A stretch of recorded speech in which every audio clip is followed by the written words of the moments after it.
हाँ, तो साथियों देखो अभी तक हमने देखा था कि अपने जो 73वां संविधान संशोधन है, उससे पहले यहाँ तक की जो यात्रा रही, उसमें क्या-क्या चीजें थी और अपने एग्जाम के पॉइंट ऑफ व्यू से कौन-कौन सी चीजें इंपॉर्टेंट थी।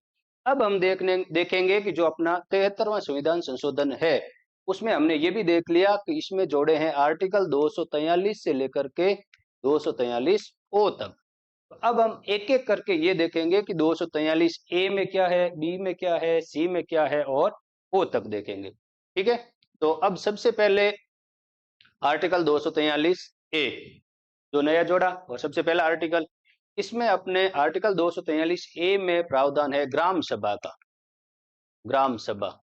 अब देखो सबसे ज्यादा इंपॉर्टेंट अगर चीज कोई है ग्राम सभा के लिए वो है इसकी परिभाषा। मतलब ग्राम सभा में कौन-कौन शामिल होंगे। तो देखो सीधा मतलब है कि एक कोई गांव है या कोई पंचायत है मतलब ग्राम पंचायत है, उस पंचायत में जितने भी नागरिक हैं और उनकी उम्र है 18 वर्ष से अधिक, 18 वर्ष से अधिक उम्र के उस ग्राम पंचायत में निवास करने वाले सभी नागरिक जिनका नाम वहां की मतदाता सूची में है, जिनका नाम उस ग्राम पंचायत की मतदाता सूची में है, उन सब लोगों से मिलकर के जो सभा बनती है वो कहलाती है ग्राम सभा। वो सभा कौन सी होती है? ग्राम सभा। अब देखो सबसे ज्यादा इंपॉर्टेंट ग्राम सभा की परिभाषा। ग्राम सभा में कौन शामिल होगा? तो ग्राम सभा में उस ग्राम पंचायत की जो मतदाता सूची है उसमें जितने लोग सम्मिलित है, यानी उस गांव में निवास करने वाले वो सभी नागरिक जो वोट देते हैं, जिनका नाम उस मतदाता सूची में सम्मिलित है, उन सब लोगों को मिलाकर के जो सभा बनेगी वो कहलाएगी ग्राम सभा। तो ये है ना परिभाषा सबसे ज्यादा इंपॉर्टेंट। ठीक है, दो बार मैंने बता दी, एक बार और बता देते हैं। ग्राम पंचायत में निवास करने वाले वो सभी नागरिक जिनका नाम मतदाता सूची में सम्मिलित है, यानी जो सरपंच के चुनाव में वोट देते हैं, उन सब लोगों को मिलाकर के जो सभा बनेगी वो कहलाती है ग्राम सभा। तो सबसे ज्यादा इंपॉर्टेंट है ग्राम सभा की परिभाषा। ठीक है, फिर सवाल ये भी बन सकता है कि ग्राम सभा का प्रावधान किस अनुच्छेद में है? तो 243 ए जो पहला ही अनुच्छेद है उसमें है ना ग्राम सभा का प्रावधान है। ठीक है, अब देखो ये परिभाषा है, मतदाता सूची में पंजीकृत ग्राम के सभी मतदाताओं से मिलकर बनी एक संवैधानिक संस्था। ये भी इंपॉर्टेंट है। ग्राम सभा अपने आप में क्या है? संवैधानिक संस्था। अब संवैधानिक संस्था का मतलब है कि जिसका संविधान में उल्लेख हो, उसी को क्या कहते हैं? संवैधानिक संस्था। तो ये संविधान का आर्टिकल है 243 ए, इसमें ग्राम सभा की परिभाषा है, इसमें ये उल्लेखित है, इसलिए इसको कह दिया ये क्या है? संवैधानिक संस्था है। अब देखो ग्राम सभा के क्या कार्य है, ये भी इंपॉर्टेंट है, सवाल बन सकता है। तो ग्राम विकास की सभी योजनाओं का मूल्यांकन ग्राम सभा के द्वारा किया जाता है। ग्राम सभा बैठ करके ये तय करती है कि हमारी ग्राम पंचायत में कौन-कौन से कार्य होंगे और जो कार्य होंगे उनका मूल्यांकन भी कौन करती है? ग्राम सभा करती है। ठीक है। फिर ग्राम पंचायत द्वारा गत वर्ष में किए गए कार्यों की जांच करना। पिछले एक वर्ष में जो ग्राम पंचायत ने कार्य किए उन सब कामों की वापस जांच कौन करती है? वहां की ग्राम सभा करती है। ग्राम सभा के इस कार्य को सामाजिक अंकेक्षण कहा जाता है, सोशल ऑडिट कहा जाता है। सोशल ऑडिट मतलब वहां के लोग मिलकर के ये जांच करते हैं कि जो काम पिछले वर्ष हुआ वो कैसा हुआ, सही हुआ, गलत हुआ, उसका मूल्यांकन भी करते हैं, उसकी जांच भी करते हैं। तो उसको कहा जाता है सोशल ऑडिट यानी सामाजिक अंकेक्षण। अब देखो ये तो हो गए ग्राम सभा में जो हमारे सवाल बनने लायक पॉइंट थे। वापस एक बार देख लेते हैं 243 ए ग्राम सभा की परिभाषा।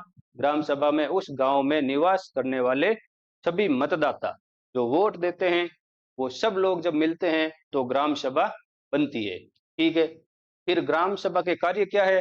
तो ग्राम पंचायत जो जो काम करेगी उन कामों का निर्धारण भी करना, उनका मूल्यांकन भी करना। ठीक है, और जब ये जांच करती है, मूल्यांकन करती है तो उसको क्या कहा जाता है? सामाजिक अंकेक्षण। एक एक पॉइंट देख लेते हैं। 243 ए ग्राम सभा की परिभाषा। ग्राम सभा क्या है? संवैधानिक संस्था है। ग्राम सभा क्या काम करती है? तो ग्राम पंचायत के जो विकास के कार्य या योजनाएं हैं उनका मूल्यांकन करती है, उनकी जांच करती है। और एक पॉइंट में देखें तो ये क्या करती है? सामाजिक अंकेक्षण का कार्य करती है। ठीक है, अब देखो ग्राम सभा को प्रत्यक्ष लोकतंत्र का उदाहरण कहा जाता है। और फिर यह इसको कहा जाता है लघु संसद। अब लघु संसद क्यों कहा जाता है? क्योंकि ये गांव के लेवल पे वहां के सभी मतदाता बैठ करके जांच करते हैं, निर्णय करते हैं, इसलिए ये अपने आप में क्या है, संसद है और एक लघु संसद है। तो ये तो समझ में आ गया। फिर प्रत्यक्ष लोकतंत्र का उदाहरण, जब देखो बात होती है लोकतंत्र की, तो लोकतंत्र का मतलब है कि वहां के जो आम जन है उनकी सत्ता में भागीदारी होती है, यही होता है लोकतंत्र, यानी लोगों से मिलकर के बना हुआ तंत्र, लोकतंत्र। अब लोकतंत्र जो छोटे देश हैं उसमें तो ये होता है कि सब लोग बैठ गए, बैठने के बाद सबने निर्णय ले लिया और वो काम हो गया। तो जब सब लोग मिल करके बैठ करके निर्णय लेते हैं तो उसको कहता है प्रत्यक्ष लोकतंत्र, यानी जितने भी लोग हैं सब एक जगह बैठे, सबने बहुमत से निर्णय लिया और काम हो गया, तो वो क्या कहलाता है, प्रत्यक्ष लोकतंत्र। लेकिन जब जनसंख्या बहुत ज्यादा होती है तो ये संभव नहीं है कि पूरे देश के सभी लोग बैठेंगे और कोई निर्णय लेंगे, तो उसके लिए फिर है ना जो लोग होते हैं वो मत देते हैं, मत दे के अपना प्रतिनिधि चुन लेते हैं। जैसे है ना लोकसभा के लिए लोकसभा का सांसद चुन लिया, विधानसभा के लिए विधायक चुन लिया, फिर जो चुना हुआ प्रतिनिधि है वो लोगों के नाम से मत दे देता है। तो ये होता है प्रतिनिधियात्मक लोकतंत्र, ठीक है, रिप्रेजेंटेटिव डेमोक्रेसी। यानी जब जनसंख्या ज्यादा हो जाती है तो लोगों से मिलकर के एक बार चुनाव करा लिया, चुनाव कराने के बाद अपना प्रतिनिधि चुन लिया, अब वही प्रतिनिधि उन जनता का प्रतिनिधित्व करता है। लेकिन ग्राम पंचायत में क्या होता है, वहां के लोग किसी को चुनते नहीं है, जो जो मतदाता है वो सब मिलते हैं तो ही तो बनती है ग्राम सभा। और जब वही कार्य करते हैं, सब मिलकर के डिसीजन लेते हैं या मूल्यांकन करते हैं, इसका मतलब वो कौन सा लोकतंत्र है, प्रत्यक्ष लोकतंत्र है। तो भारत में एकमात्र ग्राम सभा ही वो है जो किसका उदाहरण है, प्रत्यक्ष लोकतंत्र का उदाहरण है। बाकी सब जगह प्रतिनिधियात्मक लोकतंत्र है, रिप्रेजेंटेटिव गवर्नमेंट है। तो ये है ना, यहाँ से आपके सवाल बनने की बहुत ज्यादा संभावना है। अनुच्छेद 243 ए, फिर है ना ग्राम सभा की परिभाषा, फिर ग्राम सभा के कार्य, फिर सामाजिक अंकेक्षण और प्रत्यक्ष लोकतंत्र का उदाहरण, या फिर लघु संसद। ऐसा नहीं हो सकता कि भाई लघु संसद का उदाहरण है तो फिर वह ना ग्राम पंचायत लिखा हुआ होगा, तो ग्राम पंचायत इसका उत्तर नहीं है। लघु संसद किसको कहेंगे, ग्राम सभा को कहेंगे। ग्राम सभा अलग है, ग्राम पंचायत अलग है। जब ग्राम पंचायत की बात आएगी तब हम देख लेंगे कि ग्राम पंचायत में कौन कौन शामिल है। अभी हमने देख लिया ग्राम सभा, ठीक है। अब देखो ग्राम सभा हमने बता दिया कि वहां के जो सभी मतदाता है उनसे मिलकर के इसका निर्माण होता है, इसके कार्य। अब हम देखते हैं कि ग्राम सभा की बैठक, कब ग्राम सभा की बैठक होगी। तो सबसे पहले बैठक कौन बुलाता है, तो है ना जो सरपंच है ग्राम पंचायत का, वो ग्राम सभा की क्या करता है, बैठक बुलाता है। अब सरपंच है ही नहीं तो बैठक कौन बुलाएगा, तो उप सरपंच बुलाएगा। जब सरपंच की अनुपस्थिति है तो ग्राम सभा की बैठक बुलाएगा उप सरपंच। अब ये भी हो सकता है कि उप सरपंच भी अनुपस्थित हो, तो फिर वहां का जो वीडियो है, ग्राम विकास अधिकारी है, वो भी है ना क्या कर सकता है, ग्राम सभा की बैठक बुला सकता है। फिर कई बार ये भी हो जाते हैं, ये भी नहीं है तो फिर कौन बुलाएगा, तो वहां है ना ग्राम सभा के जो सभी लोग हैं वो अपने में से तय कर लेंगे कि ये मिलकर के ग्राम सभा की बैठक करेंगे। तो सबसे पहले हो गया कि बैठक कौन बुलाएगा, सरपंच बुला लेगा, सबसे पहला अधिकार तो उसका ही है। सरपंच नहीं है तो कौन बुला लेगा, उप सरपंच। दोनों ही नहीं है तो फिर कौन बुलाएगा, वीडियो बुलाएगा, ठीक है। फिर है ना बैठक साल में कितनी बार बुलाई जाएगी, तो जो हमें ना 73वां संविधान संशोधन है उसमें तो ये लिखा गया है कि साल में न्यूनतम 2 बार बैठक जरूरी है ग्राम सभा की, ठीक है। फिर है ना राजस्थान में क्या कर दिया, तो राजस्थान में अपने कर दिया कि न्यूनतम कितनी बैठकें होंगी, 4 बैठकें अपने निश्चित कर दी। फिर है ना 4 बैठकों के अलग अलग तारीखें भी निश्चित कर दी। दो तो जो हमारे राष्ट्रीय पर्व है, एक 15 अगस्त, एक 26 जनवरी। फिर है ना एक हो गया 1 मई, 1 मई को कौन सा दिवस होता है, मजदूर दिवस। फिर है ना महात्मा गांधी की जयंती 2 अक्टूबर। तो अब देखो राजस्थान में ग्राम सभा की कितनी बैठकें होती है, एक वर्ष में 4 बैठकें। दो सवाल बनते हैं, एक तो ये है कि 73वां संविधान संशोधन है उसके अनुसार ग्राम सभा की न्यूनतम 2 बैठकें आवश्यक है, पर राजस्थान में कितनी बैठकें होती है, 4। फिर चारों बैठकों के लिए अलग अलग तारीखें भी निर्धारित है, याद कर लो। जैसे दो तो अपने राष्ट्रीय पर्व यानी 15 अगस्त और 26 जनवरी। फिर है ना ग्राम सभा, वहाँ ज्यादातर मजदूर होते हैं, तो एक ये कर दिया कि 1 मई यानी मजदूर दिवस के दिन। फिर एक अपने है ना महात्मा गांधी और उनका सपना था ग्राम स्वराज, तो उनके नाम से 2 अक्टूबर जो उनकी जन्म जयंती होती है उस दिन। अब फिर देखो ये भी हो गया कि भाई 15 अगस्त को तो छुट्टी रहती है, 26 जनवरी को छुट्टी रहती है, 1 मई मजदूर दिवस उस दिन भी छुट्टी, 2 अक्टूबर उस दिन भी छुट्टी, तो फिर कब बुलाएंगे? तो इसमें एक प्रावधान ये भी कर दिया कि इनके है ना 15 दिवस के अंदर, जैसे 15 अगस्त है, इसके या तो 15 दिवस पहले तक बुला लो या फिर 15 दिन बाद तक बुला लो। यानी जो ये तिथियां है, इसके 15 दिन पहले या 15 दिन बाद तक के जो दिन है, उसमें कभी भी बैठक बुलाई जा सकती है। ठीक है, तो ये तो हो गया 11वीं वाली बात। लेकिन हमें ये पता होना चाहिए कि संविधान के अनुसार न्यूनतम 2 बार, राजस्थान में 4 तिथियां निर्धारित कर दी और चारों ये तिथियां हैं। ठीक है, फिर अब बैठक बुला ली, बैठक बुलाने के बाद उसकी अध्यक्षता कौन करेगा? तो कौन करेगा? तो सरपंच ही होता है ग्राम पंचायत का मुखिया, तो उसकी है ना अध्यक्षता कौन करेगा? सरपंच करेगा। अब सरपंच नहीं है तो कौन करेगा? उप सरपंच करेगा। उप सरपंच भी नहीं है तो है ना ग्राम सभा का कोई भी सदस्य, यानी जो जितने वहां मतदाता बैठे हैं, ग्राम सभा के सदस्य बैठे हैं, वो तय कर लेंगे कि अपने में से ये व्यक्ति आज की बैठक की अध्यक्षता करेगा। यहाँ आपको ये ध्यान रखना, देखो इनमें फर्क है। यहाँ देखो बैठक कौन बुला सकता है? तो सरपंच बुलाएगा, सरपंच नहीं है तो उप सरपंच भी नहीं है तो कौन बुलाता है? वीडियो। लेकिन अध्यक्षता है ना वीडियो कभी नहीं करेगा। अध्यक्षता कौन करेगा? सरपंच ही करेगा। सरपंच नहीं है तो उप सरपंच भी नहीं है तो ग्राम सभा के जितने सदस्य है वो अपने में से तय कर लेंगे कि आज की सभा की अध्यक्षता कौन करेगा। तो यहाँ है ना वीडियो नहीं है, अध्यक्षता में वीडियो नहीं है। ये बात हो गई। अब बैठक की कार्यवाही का ब्यौरा, यानी बैठक में क्या क्या डिसीजन लिए गए, क्या चर्चा हुई, उन सब की है ना डिटेल्स कौन रखेगा? तो ये किसका काम होता है? वीडियो का काम होता है, क्योंकि उन्होंने तो बैठक करी, बैठक में निर्णय ले लिए, फिर उन निर्णयों का या जो भी कार्रवाई है उसका क्या है ब्यौरा कौन रखेगा? तो वीडियो रखेगा। ये भी अपने आप में इंपॉर्टेंट। फिर अब ये देखो, ग्राम गणपूर्ति मतलब कोरम। कोरम का मतलब होता है कि जैसे किसी गांव में मान लो 1500 मतदाता है, जिनका नाम मतदाता सूची में है, ये वोट देते हैं। अब ये 1500 के 1500 लोग हैं, इन सब से किसका निर्माण होता है? ग्राम सभा का। इन सब से किसका निर्माण होता है? ग्राम सभा। अब जरूरी नहीं है ना भाई सबके सब लोग उसी दिन आए, तो जरूरी नहीं है, तो ये मान लो इसमें से 1400 आ जाए, 1200 आ जाए, ऐसे करते करते ये भी हो सकता है इसमें से सिर्फ 50 लोग आए। तो फिर ये तय कर दिया कि भाई कम से कम कितने लोग उपस्थित होंगे तो ही बैठक शुरू होगी। तो इसमें है कि इसको कहते हैं कोरम यानी गणपूर्ति। तो है ना कुल सदस्यों का 1/10वां हिस्सा, ये है ना बैठक के लिए न्यूनतम रूप से आवश्यक है। 1/10वें हिस्से का मतलब है 10%। जैसे किसी गांव में ग्राम सभा है, उसमें टोटल सदस्य है 1500, तो इसका 1/10वां हिस्सा यानी कम से कम 150 लोग अगर उस दिन उपस्थित है बैठक में, तो ही वो बैठक क्या मानी जाएगी? वैध मानी जाएगी।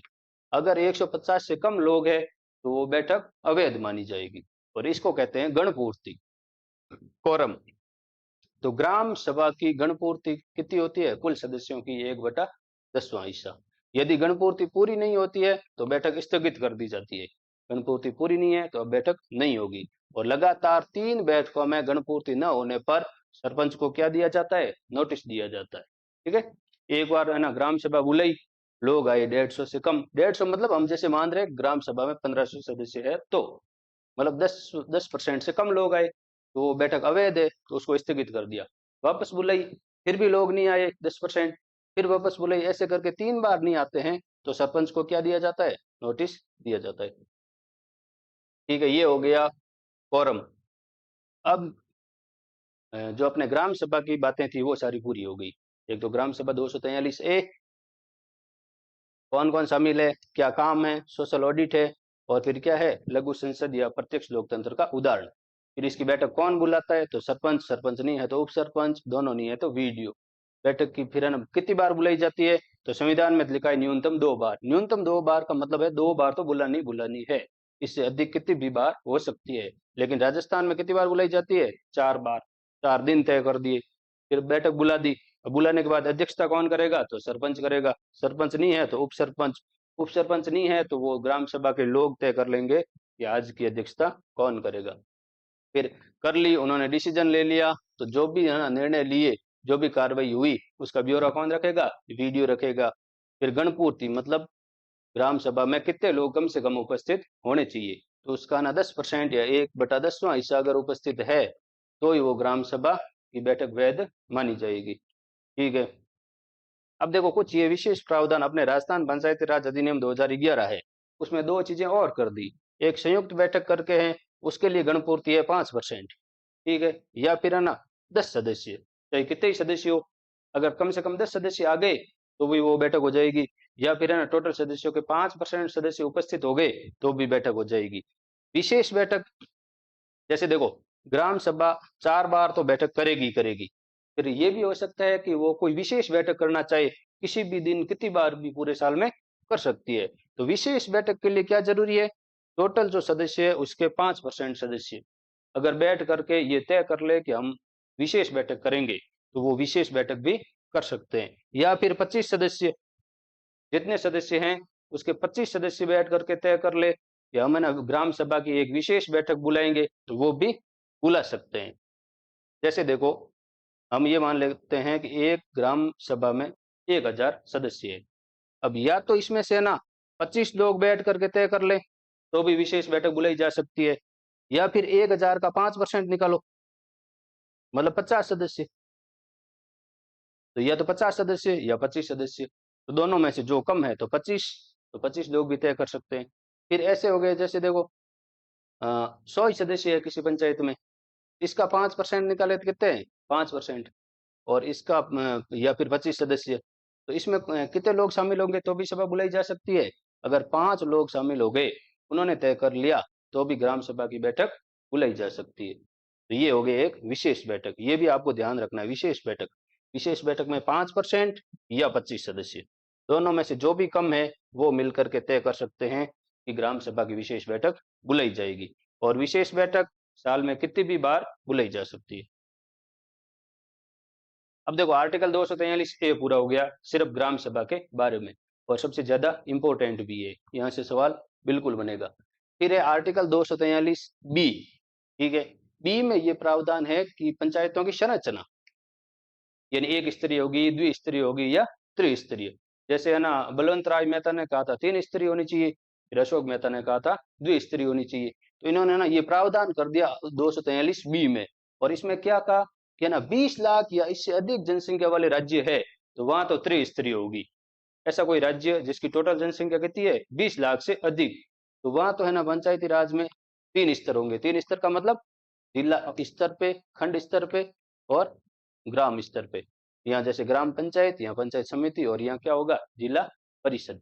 लेकिन 20% से कम जनसंख्या अगर किसी राज्य में है तो वहां क्या होगी, वहां होगी आपके द्विस्तरीय, यानी मध्य स्तर यानी खंड स्तर का गठन नहीं किया जाएगा।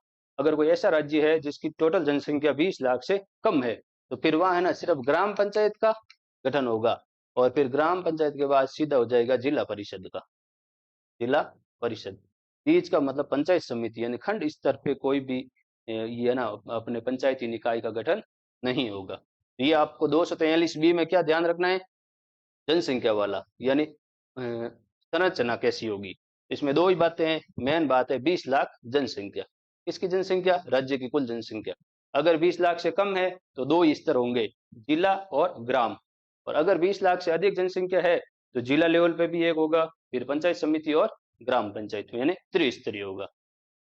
अब देखो इतनी गहराई में तो आपके जाएगा नहीं, जैसे 243 बी सेकंड में ये लिखा हुआ है 20 लाख से कम जनसंख्या, तो फिर क्या नहीं होगा, मध्य स्तर नहीं होगा।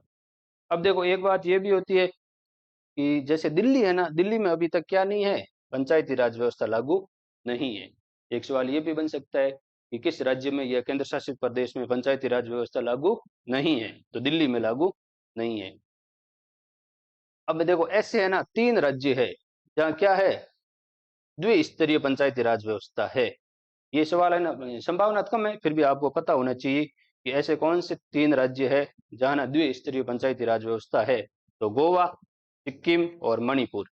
क्यों है द्विस्तरीय, क्योंकि इन तीनों राज्यों की जनसंख्या कितनी है 20 लाख से कम, इसलिए यहाँ ना द्विस्तरीय पंचायती राज व्यवस्था है।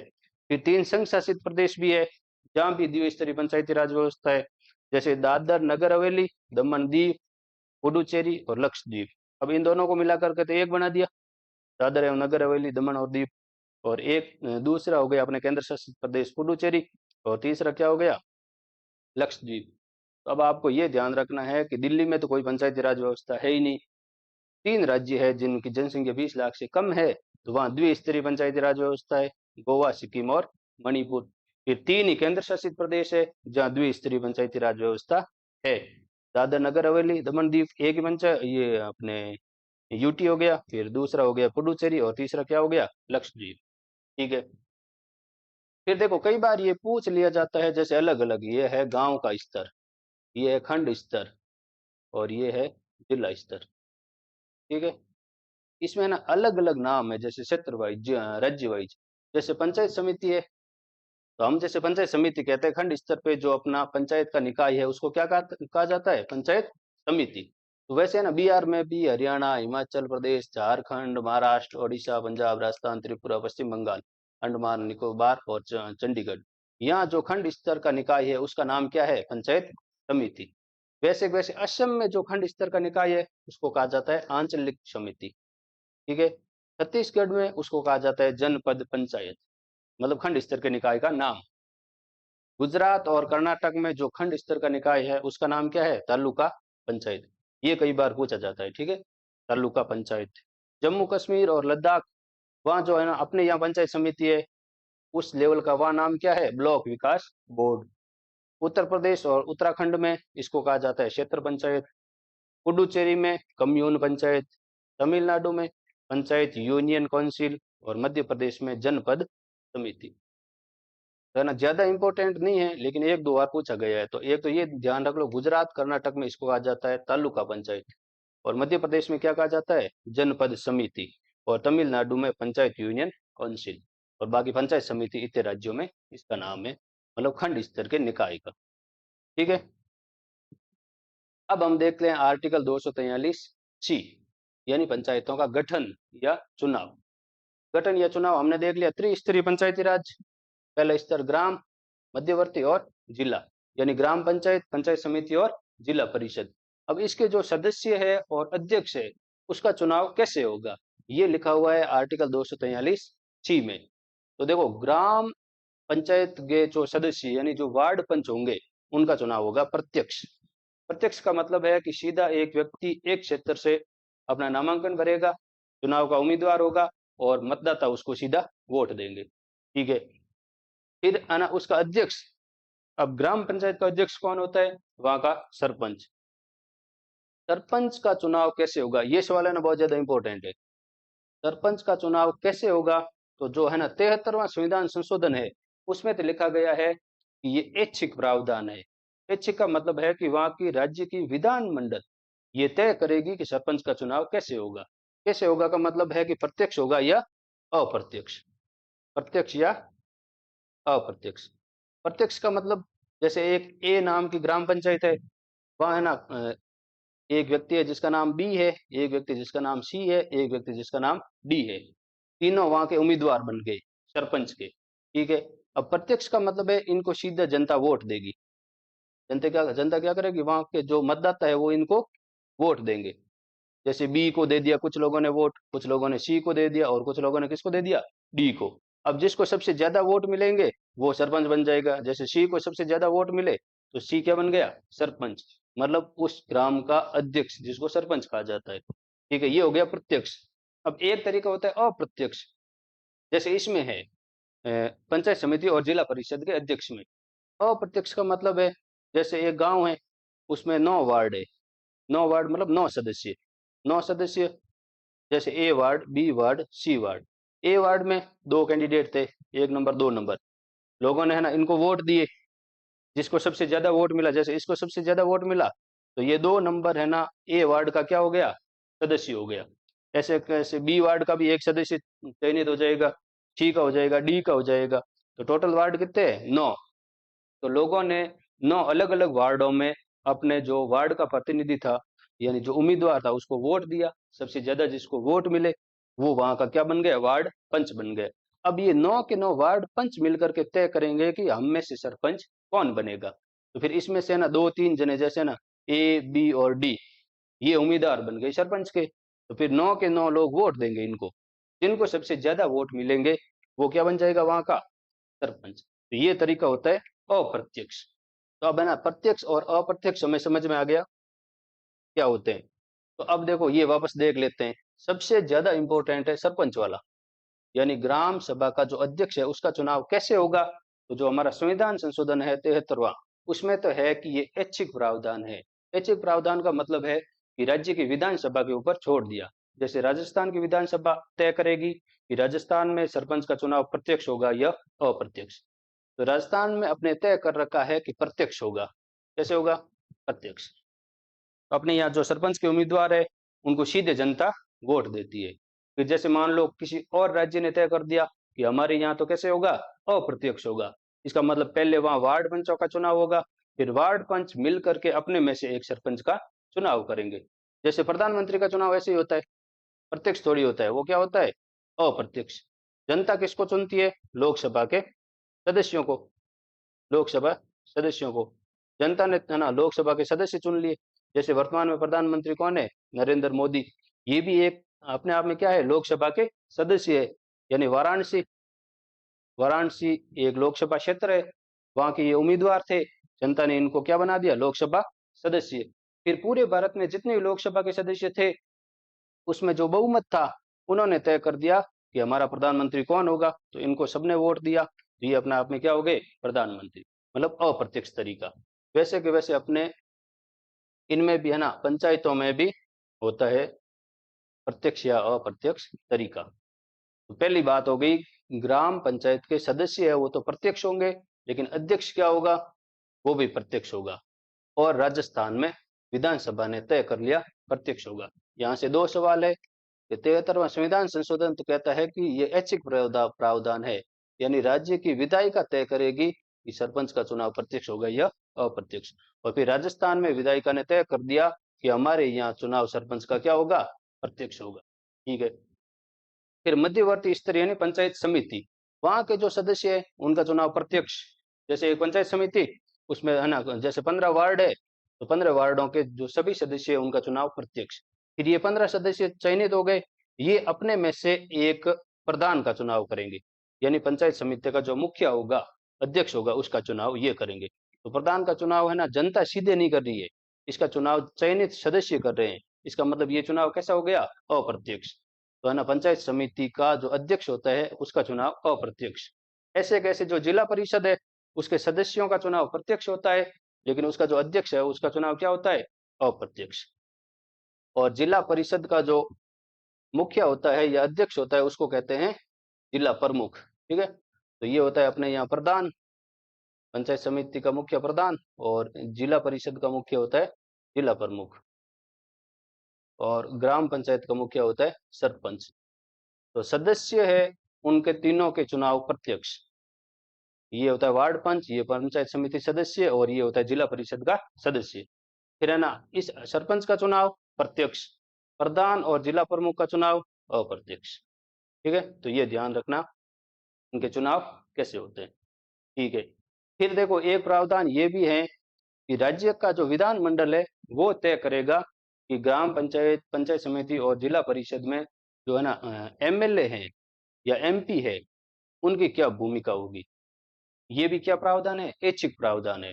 तो संसद सदस्य यानी एमपीज और विधानसभा सदस्य यानी एमएलएज को राज्य विधानमंडल द्वारा निर्धारित तरीके से प्रतिनिधित्व दिया जा सकता है। प्रावधान कैसा है, ऐच्छिक। ठीक है। फिर देखो ये आपके सिलेबस में नहीं है, लेकिन फिर भी देख लेते हैं कि नगर पालिकाओं की संरचना, यानी वहां के जो है ना सदस्य और अध्यक्ष है उनका चुनाव कैसे होता है। तो सदस्यों का चुनाव प्रत्यक्ष होता है, जैसे यहाँ होता है वैसे वैसे नगर पालिका, नगर परिषद और नगर निगम, तीनों का चुनाव प्रत्यक्ष। अध्यक्ष का चुनाव प्रत्यक्ष या अप्रत्यक्ष हो सकता है, जैसे कि राज्य विधानमंडल निर्धारित करे। तो ये हो गया कि इसमें है ना तीनों स्तर पे जो अध्यक्ष है उसका चुनाव प्रत्यक्ष होगा या अप्रत्यक्ष होगा, ये राज्य का विधानमंडल तय करेगा। इसमें नगरीय निकायों में, नगरीय निकाय मतलब नगर पालिका, नगर परिषद और नगर निगम। लेकिन जो है ना ग्रामीण निकाय है, ये पंचायती निकाय है, उसमें ये तय कर दिया कि ये दो तो अप्रत्यक्ष ही होंगे। सिर्फ और सिर्फ जो ग्राम पंचायत का अध्यक्ष है उसका प्रावधान ऐच्छिक है, और राजस्थान में उसको कर दिया प्रत्यक्ष। तो ये भी बहुत ज्यादा इंपॉर्टेंट है, एक बार वापस देख लेना। ठीक है, फिर अपने आर्टिकल 243 डी इंपॉर्टेंट, इसमें क्या है, आरक्षण का प्रावधान है। 243 डी में आरक्षण, छोटा सवाल बनता है तो सीधा बनता है कि पंचायती राज में आरक्षण का प्रावधान किस अनुच्छेद के तहत है। तो 243 डी, इसमें किसका प्रावधान है, आरक्षण। अब आरक्षण में क्या क्या है, तो दो है, एक तो है ऐच्छिक प्रावधान और एक क्या है, अनिवार्य।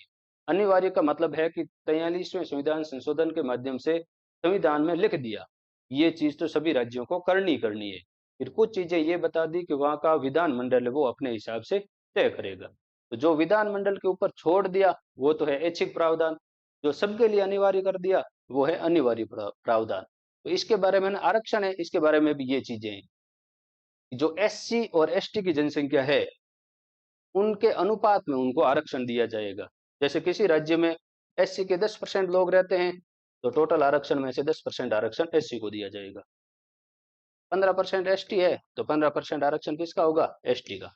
तो ये होगा जनसंख्या के अनुपात में, और ये है अनिवार्य, मतलब सभी राज्यों को ये प्रावधान करना ही करना है। फिर होता है देखो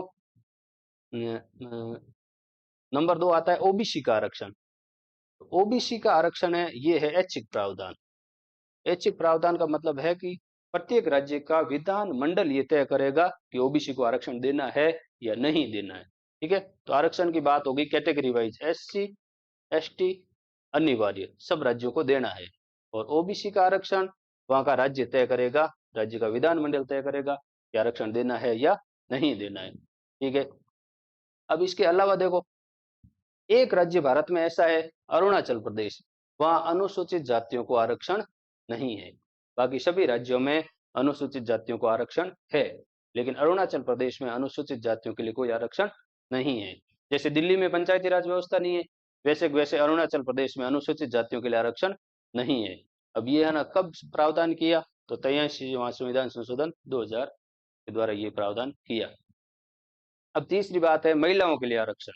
तो महिलाओं के लिए आरक्षण का प्रावधान है 1/3, यानी 33% आरक्षण इसका होगा महिलाओं का, और ये भी क्या है, अनिवार्य प्रावधान, सब राज्यों को ये करना ही करना है। ठीक है, फिर राजस्थान में 2010 से इसको बढ़ा करके कितना कर दिया, 50% कर दिया।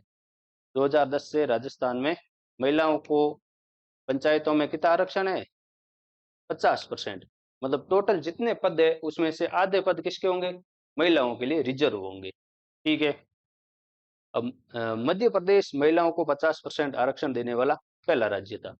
33% तो अनिवार्य है, हर राज्य को देना है। फिर इससे अधिक देना है वो राज्य के विधानमंडल के ऊपर है। तो सबसे पहले ना मध्य प्रदेश में महिलाओं को आरक्षण कितना कर दिया, 50%। कैसे कैसे, अपने राजस्थान में भी पंचायतों में महिलाओं को 50% रिजर्वेशन है, और वो कब से शुरू है, 2010 से। ये जैसे देखो अरुणाचल प्रदेश में अनुसूचित जातियों को कोई आरक्षण नहीं है, तो है ना 73वां संविधान संशोधन है, उसमें तो ये लिखा गया कि एससी और एसटी को आरक्षण अनिवार्य देना ही देना, हर राज्य को ये आरक्षण उनकी जनसंख्या के अनुपात में देना है। लेकिन है ना अरुणाचल प्रदेश में एससी के लोग बहुत कम है या है ही नहीं, इसलिए फिर है ना ये आरक्षण वहाँ काम ही नहीं कर रहा था। तो अब इस आरक्षण को हटाना है, तो संविधान में अगर कोई प्रावधान है और उसको अगर हटाना है तो संविधान में क्या करना होता है, संशोधन। इसलिए वहाँ ना 83वां संविधान संशोधन करके वहाँ जो एससी का आरक्षण था उसको हटा दिया। तो एकमात्र राज्य है अरुणाचल प्रदेश, वह है ना एससी को आरक्षण नहीं है, बाकी पूरे राज्यों में एससी को आरक्षण है। फिर पिछड़ा वर्ग, तो पिछड़ा वर्ग का आरक्षण क्या है, ऐच्छिक है, राज्य चाहे तो दे चाहे तो नहीं दे।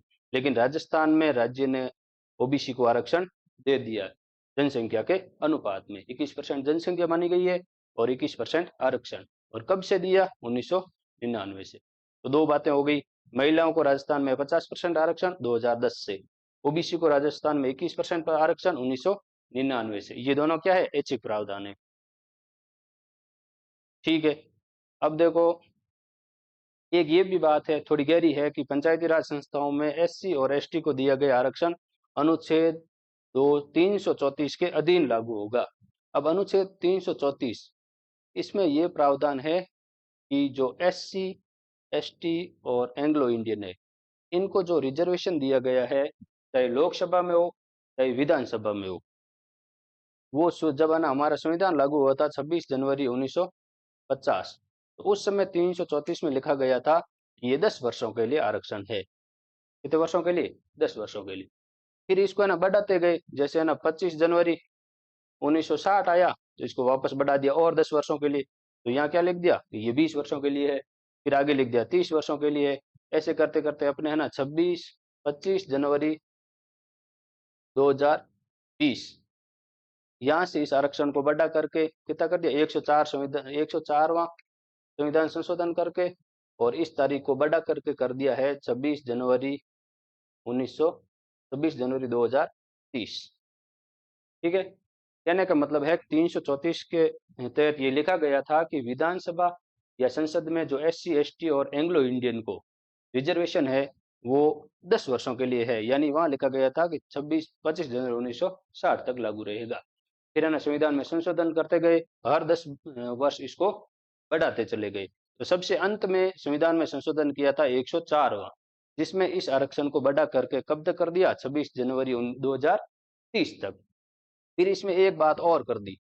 अभी तक तो ये था कि जितनी बार भी आरक्षण बढ़ाया, SC का बढ़ाया, ST का बढ़ाया, SC का बढ़ा दिया 10 वर्ष, ST का बढ़ा दिया 10 वर्ष, और एंग्लो इंडियन का भी कितना बढ़ा दिया, 10 वर्ष। लेकिन जो 104वां संविधान संशोधन था उसमें है ना सिर्फ SC और ST का आरक्षण ही 26 जनवरी 2030 तक बढ़ाया। एंग्लो इंडियन का जो आरक्षण था उसको क्या कर दिया, समाप्त कर दिया। अब भारत में चाहे विधानसभा हो चाहे लोकसभा हो, वहाँ जो आरक्षण है वो सिर्फ SC और ST को है, एंग्लो इंडियन को अब वहाँ कोई आरक्षण नहीं है।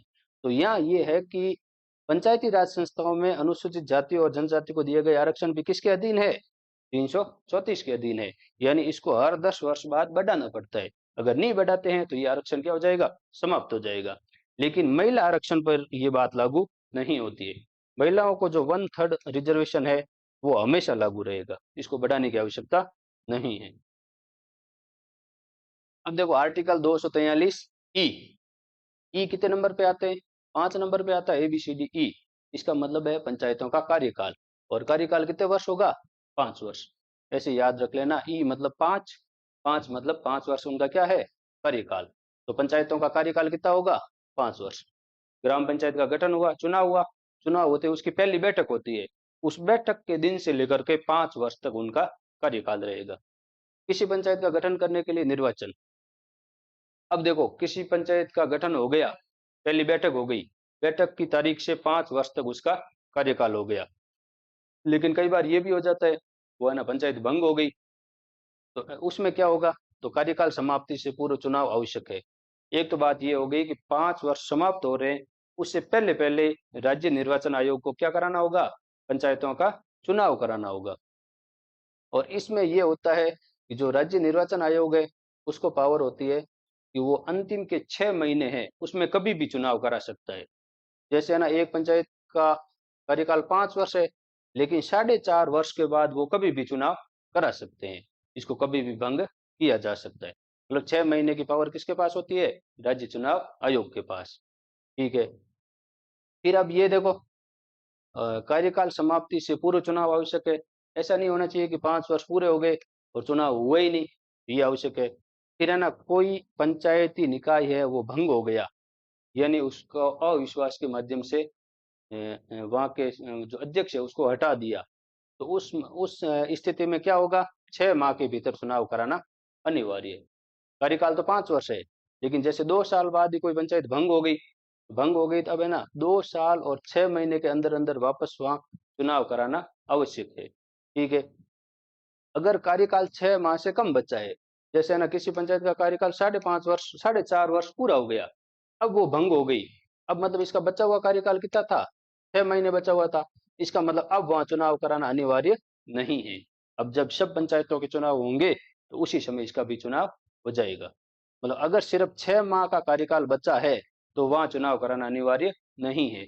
6 वर्ष से अधिक अगर वहाँ कार्यकाल बचा है, जैसे 7 महीने का कार्यकाल भी बाकी है, तो वहाँ वापस क्या कराने हैं, चुनाव।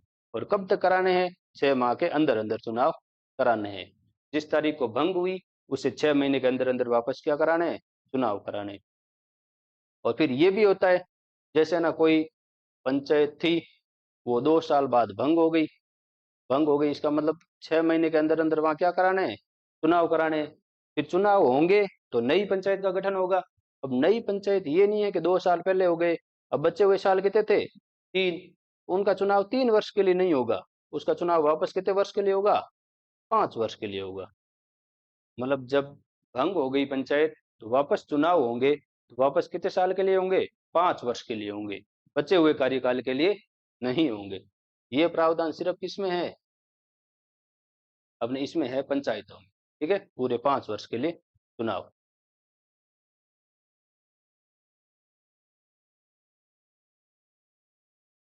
ठीक है, तो इसमें देखो चुनाव में कौन कौन सी बातें, कार्यकाल 5 वर्ष, कार्यकाल 5 वर्ष। ठीक है, फिर अगर कोई बीच में भंग हो गई तो 6 माह में चुनाव अनिवार्य। लेकिन अगर सिर्फ 6 माह का ही कार्यकाल बचा है तो वहां चुनाव कराना अनिवार्य नहीं है। और 6 माह से अधिक का कार्यकाल है तो चुनाव कराने हैं। चुनाव कराएंगे तो फिर कितने समय के लिए होंगे, वापस 5 वर्ष के लिए चुनाव होंगे, न कि बचे हुए कार्यकाल के लिए। ये बात हो गई चुनाव की। अब है आर्टिकल एफ। एफ में है डिस्क्वालिफिकेशन यानी अयोग्यताएं। ठीक है, अयोग्यताएं मतलब जो सदस्य हैं उनके लिए कौन कौन सी अयोग्यताएं होगी। तो निर्धारक अथॉरिटी है वो है राज्य का विधानमंडल। राज्य का विधानमंडल ये तय करेगा कि सरपंच, वार्ड पंच, पंचायत समिति के सदस्य, प्रधान, जिला परिषद के सदस्य, जिला प्रमुख, इनकी अयोग्यता के लिए कौन कौन से प्रावधान होंगे। ठीक है, तो निर्धारक है राज्य का विधानमंडल। लेकिन एक बात है, न्यूनतम आयु, मतलब जो भी सरपंच बनेगा, वार्ड पंच बनेगा, या पंचायत समिति का सदस्य या प्रधान, जिला परिषद का सदस्य या प्रावधान, उसकी न्यूनतम आयु कितनी होनी चाहिए, 21 वर्ष। ऐसे नहीं है कि कोई व्यक्ति 19 वर्ष का है और वो कह दे कि मैं सरपंच बनूंगा, तो वो सरपंच के लिए क्या है, अयोग्य है। कम से कम उसकी उम्र कितनी होनी चाहिए, 21 वर्ष। जैसे हम देखते हैं, अगर कोई लोकसभा का सदस्य बनना चाहता है तो उसकी न्यूनतम उम्र कितनी होनी चाहिए, 25 वर्ष। राज्यसभा का सदस्य बनना चाहता है तो कितनी होनी चाहिए, 30 वर्ष। कोई राष्ट्रपति बनना चाहता है या गवर्नर बनना चाहता है तो उसकी उम्र कितनी होनी चाहिए, कम से कम 35 वर्ष। ऐसे कैसे जो है ना, नगरीय निकाय या फिर पंचायती राज है, वहां का अगर कोई भी सदस्य अध्यक्ष बनना चाहता है तो उसकी न्यूनतम उम्र कितनी होनी चाहिए, 21 वर्ष। और अगर कोई वोट देना चाहता है तो उसकी न्यूनतम उम्र कितनी होनी चाहिए, 18 वर्ष। ठीक है, ये उम्र का प्रावधान। फिर है 243 जी। 243 जी में है कि जो भी है ना पंचायती निकाय है, उनकी शक्तियां और जिम्मेदारियां, उनके पास कौन कौन से पावर है और उनकी क्या रेस्पॉन्सिबिलिटी है। तो ये है कि पंचायतों को सामाजिक न्याय और आर्थिक विकास के लिए योजना बनाने और उन्हें लागू करने का अधिकार है। पंचायतों का काम क्या है, वहाँ सामाजिक न्याय हो, ठीक है, और आर्थिक विकास हो। इसके लिए कौन कौन सी योजनाएं बनानी है और उन योजनाओं को लागू करना है, ये इनकी क्या है, शक्तियां हैं। ठीक है, अब इसके लिए ऐसे थे नहीं कि वो हर विषय पे कानून बना दे। तो इसके लिए ना वो अपने जोड़ी हुए अनुसूची 11, अनुसूची 11 में टोटल लिख दिए 29 विषय। ठीक है, ये अपने संविधान में लिखा हुआ है। अब इन 29 विषयों में से कितने विषय राज्य वहाँ की पंचायतों को हस्तांतरित करेगा, ये राज्य के विधानमंडल के ऊपर है। तो राजस्थान में जो अपना विधानमंडल है उसने 29 में से 25 विषय हस्तांतरित कर दिए। टोटल जो 29 विषय लिखे हुए हैं 11वीं अनुसूची में, उसमें से 25 विषय पंचायतों को हस्तांतरित कर दिए। यानी इन 25 विषयों पर वो क्या कर सकते हैं, योजनाएं बना सकते हैं और उन्हें लागू कर सकते हैं। ठीक है, एक तो ये हो गया। टोटल विषय है 11वीं अनुसूची में 29 और राजस्थान में 25 विषय पंचायतों को हस्तांतरित कर दिए गए हैं। और ये किसके ऊपर है कि कितने विषय हस्तांतरित करने हैं, ये है विधानमंडल के ऊपर। ठीक है, फिर देखो 2 अक्टूबर 2010 को 5 विषय हस्तांतरित और किए गए थे। 25 माइनस 5 मतलब पहले कितने विषय थे, 20 विषय हस्तांतरित किए हुए थे। फिर 2 अक्टूबर 2010 को ये 5 विषय और थे जो पंचायतों को हस्तांतरित कर दिए। उसमें ये पांचों आपको ध्यान होने चाहिए। पहला है कृषि, दूसरा है प्राइमरी एजुकेशन, तीसरा है चिकित्सा और स्वास्थ्य, चौथा महिला और बाल विकास, और पांचवा है सामाजिक न्याय और अधिकारिता। ये 5 विषय 2 अक्टूबर 2010 को पंचायतों को हस्तांतरित किए गए। ठीक है, ये हो गया जी। फिर आता है एच। एच में है वित्तीय शक्तियां, यानी फाइनेंशियल पावर क्या क्या होगी पंचायतों को। तो राज्य विधानमंडल पंचायतों को टैक्स लगाने का, कोई शुल्क लगाने का, कोई पथ कर लगाने का और फीस लगाने, वसूल करने और उनका विनियोजन करने का अधिकार दे सकता है। मतलब वित्तीय शक्तियां है 243 H में। वित्तीय शक्तियां मतलब वो टैक्स लगा सकते हैं किसी चीज के ऊपर, कोई है ना वह मार्ग निकल रहा है उसके ऊपर पथ कर लगा सकते हैं, कोई शुल्क वसूल सकते हैं, ठीक है। ये है वित्तीय शक्तियां। लेकिन ये वित्तीय शक्तियां कौन कौन सी उनको दी जाएगी, ये तय कौन करता है, वहां का विधानमंडल तय करता है, ठीक है। तो विधानमंडल तय करता है, H में है। अब पंचायत निधि, अलग अलग पंचायतों के लिए निधि है। जैसे ना ग्राम पंचायत का फंड है, पंचायत समिति का फंड है, जिला परिषद का फंड है। अब इस फंड को कौन रेगुलेट और मैनेज करेगा, तो सरपंच और वीडीओ मिलकर के जो है ना ग्राम पंचायत का फंड है उसको मैनेज करते हैं। प्रधान और बीडीओ मिलकर के पंचायत समिति के फंड को करते हैं। और सीईओ किसको मैनेज करता है, जिला परिषद के फंड को, ठीक है। अब अपने हैं अगला राज्य वित्त आयोग, अनुच्छेद 243 आई में किसके बारे में है, वित्त आयोग। यानी पंचायतों को काम करने के लिए पैसों की जरूरत पड़ेगी, तो राज्य का जो भंडार है यानी जो फंड है, जो निधि है, उसमें से कितने पैसे पंचायतों को देने हैं, और फिर पंचायतों में जिला परिषद को कितना देना है, पंचायत समिति को कितना देना है, ग्राम पंचायत को कितना देना है। इसके लिए एक वित्त आयोग का गठन किया जाता है हर 5 वर्ष बाद। वित्त आयोग होगा, वित्त आयोग का एक चेयरमैन होगा, कम से कम 2 सदस्य होंगे ही होंगे। ये मिलकर के तय करेंगे कि अगले 5 वर्षों में पंचायतों को राज्य के फंड में से कितना फंड देना है, ठीक है। तो राज्य वित्त आयोग की स्थापना राज्य विधानमंडल द्वारा अनुच्छेद 243 के तहत की जाती है, ठीक है। ये सबसे ज्यादा इंपॉर्टेंट, अगर सीधा सवाल बनेगा तो बनेगा कि राज्य वित्त आयोग का प्रावधान किस अनुच्छेद के तहत है, तो 243 नगरीय निकायों अपने पंचायतों में आई, और जो नगरीय निकाय है उसमें है 243 ठीक है। तो पंचायतों में है 243 और जो नगरीय निकाय यानी शहरी निकाय है उसमें है 243 इसके बारे में वित्त आयोग, ठीक है। एक है राज्य चुनाव आयोग भी है, तो चुनाव आयोग है उसका भी है 243 और है ना नगरीय निकाय में 243 ये चारों एक साथ याद रख लेना। दो आयोग बनते हैं, एक राज्य वित्त आयोग, दूसरा मल वित्त आयोग मतलब पंचायतों को पैसे देना, और एक बनता है वहां चुनाव कराने के लिए राज्य चुनाव आयोग।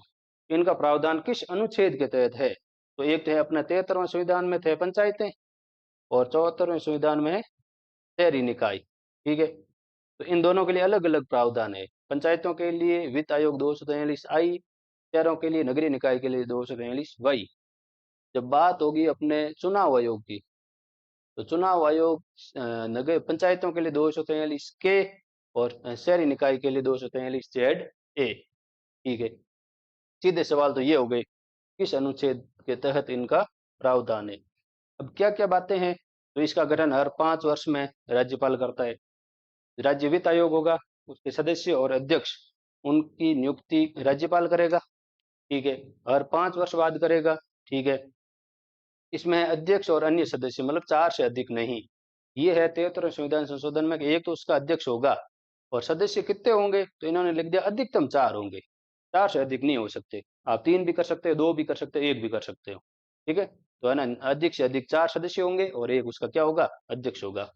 अब ये रिपोर्ट किसको देगा, तो अपनी रिपोर्ट राज्यपाल को प्रस्तुत करेगा, फिर राज्यपाल उस रिपोर्ट को विधानसभा में रख देगा, ठीक है। इनकी शक्तियां और कार्य राज्य विधानमंडल द्वारा तय किए जाते हैं। है ना राज्य वित्त आयोग है, उसका चेयरमैन है, उसको क्या पावर होगी, और है ना ये सारी चीजें राज्य का विधानमंडल तय कर देता है, ठीक है। ये तो हो गया संवैधानिक प्रावधान। अब है ना इसका जो राजस्थान में आज तक जो है ना वित्त आयोग बने वो देख लो, है ना 1994 में हमारे यहाँ पंचायती राज लागू हुआ संवैधानिक रूप से। तो इसके बाद में है ना पहला है ना वित्त आयोग बना कृष्ण कुमार गोयल की अध्यक्षता में, और कब बन गया 1994 में। कार्यकाल 1 अप्रैल से 31 मार्च 2010 मतलब 5 वर्ष के लिए। ये वाले कोई इंपॉर्टेंट नहीं है, आपको सिर्फ ये ध्यान रखना है जो पहला राज्य वित्त आयोग बना उसका अध्यक्ष कौन था, तो कृष्ण कुमार गोयल। फिर दूसरा वित्त आयोग बना, उसका अध्यक्ष था हीरालाल देवपुरा। ये अपने ना राजस्थान के मुख्यमंत्री भी रह चुके हैं, हीरालाल देवपुरा, जिनका कार्यकाल सबसे कम भी था। फिर तीसरा वित्त आयोग बना, उसके अध्यक्ष थे माणिक चंद सुराणा। फिर चौथा आयोग बना, उसके अध्यक्ष थे बी डी कल्ला। जो अपने है ना पहले शिक्षा मंत्री भी रह चुके हैं। फिर 5वां वित्त आयोग बना, उसकी अध्यक्ष थी ज्योति किरण, ये क्या है, एकमात्र महिला अध्यक्ष। ठीक है। फिर 6ठा वित्त आयोग बना, उसके अध्यक्ष थे प्रद्युमन सिंह। और अभी बना है 7वां वित्त आयोग, ये है ना बहुत ज्यादा इंपॉर्टेंट। इसके अध्यक्ष कौन है, डॉक्टर अरुण चतुर्वेदी। 2025 से 30 तक इनका कार्यकाल होगा। इसमें देखो कई तरीके के सवाल बन सकते हैं। ये हो सकता है कि पहला वित्त आयोग का अध्यक्ष कृष्ण कुमार गोयल, एकमात्र वित्त आयोग का की महिला अध्यक्ष तो कौन हो जाएगी, ज्योति किरण। फिर ये भी पूछ सकते हैं सीक्वेंस वाइज, पहले नंबर कौन थे, दूसरे नंबर कौन थे, तीसरे नंबर कौन है, चौथे नंबर कौन, पांचवें नंबर, छठे नंबर, सातवें नंबर। कई बार सीक्वेंस भी पूछ लिया जाता है। ठीक है। और इससे भी ज्यादा इंपॉर्टेंट है कि वर्तमान में राज्य वित्त आयोग के अध्यक्ष कौन है, तो डॉक्टर अरुण चतुर्वेदी। ये हाल ही में नियुक्ति हुई, इसका आपको विशेष ध्यान रखना है। ठीक है। फिर आ जाता है आर्टिकल 243 जे। जे से आप ऐसे याद कर लो, मतलब जैसे जांच करना, मतलब ऑडिट करना। तो इसका क्या कहा, इसमें क्या लिखा है, राज्य विधानमंडल को पंचायती राज संस्थाओं के लेखा परीक्षा यानी ऑडिट करने के लिए प्रावधान बनाने का अधिकार है। ठीक है। तो है ना 243 जे, ये मतलब 243 ऑडिट, ऑडिट किसकी, तो है ना आर्टिकल 243 आई के तहत एक वित्त आयोग बना। आयोग ने कहा इनको पैसे दो, पैसे दे दिए, पंचायतों ने खर्च कर दिए। अब उन पैसों को सही से खर्च किया या नहीं किया, इसकी क्या की जाती है, ऑडिट। और इसका प्रावधान किसमें है, 243 ए में। ठीक है। फिर देखो वहां चुनाव भी कराने, तो चुनाव कराने के लिए राज्य निर्वाचन आयोग का गठन करना होता है। अब राज्य निर्वाचन आयोग का गठन तो पंचायतों के लिए तो है 243 के, और नगरीय निकायों के लिए है 243 जेड ए। इसके तहत इसका क्या करना होता है, गठन। अब वापस इसमें भी बातें देख लो कि प्रत्येक 5 वर्ष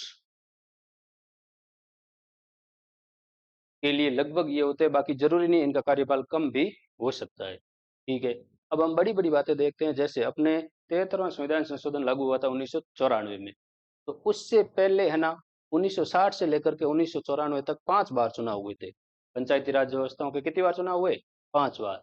अब मोटा मोटा देखो तो देखो 44 वर्ष हो गए थे, और 44 वर्ष में कितनी बार चुनाव हुए, सिर्फ 5 बार।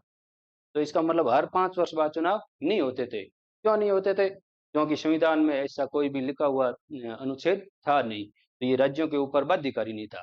तो कई बार 7 साल रह जाते सरपंच, कई बार 10 साल भी रह जाते। तो जब इसको है ना संवैधानिक मान्यता दे दी, तो अब है ना बाध्यकारी हो गया कि हर 5 साल में चुनाव कराने ही कराने। तो फिर देखो पहले चुनाव कौन कराता था, तो पंचायती राज विभाग कराता था। राज्य का जो विभाग है पंचायती राज विभाग, वही चुनाव कराता।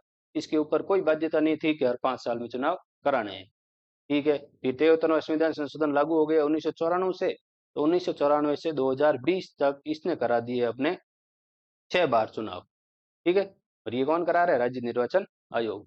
ये भी फैक्ट है, कई बार पूछ लेते हैं कि है ना 73वें संविधान संशोधन से पहले कितनी बार चुनाव हुए, तो 5 बार चुनाव हुए। किसने कराए, तो पंचायती राज विभाग ने कराए। फिर है ना 73वां संविधान संशोधन लागू हुआ, तो उसका अनुच्छेद था 243 के, जिसके तहत राज्य निर्वाचन आयोग का गठन होता है। ये निर्वाचन आयोग हर 5 साल में चुनाव कराता है। तो इसने है ना 2094 से 2020 तक कितनी बार चुनाव करा दिए, 6 बार। अब 2025 या 26 में वापस चुनाव होंगे, तो ये होंगे, ये 7वें चुनाव होंगे। ठीक है। अब देखो राज्य निर्वाचन आयोग, इसके बारे में पढ़ लेते हैं, आयोग में क्या है। तो जो है ना 243 के तहत अपने राज्य निर्वाचन आयोग का गठन हुआ, तो पहला गठन हुआ था इसका 1 जुलाई 1994। ये बहुत ज्यादा इंपॉर्टेंट डेट है।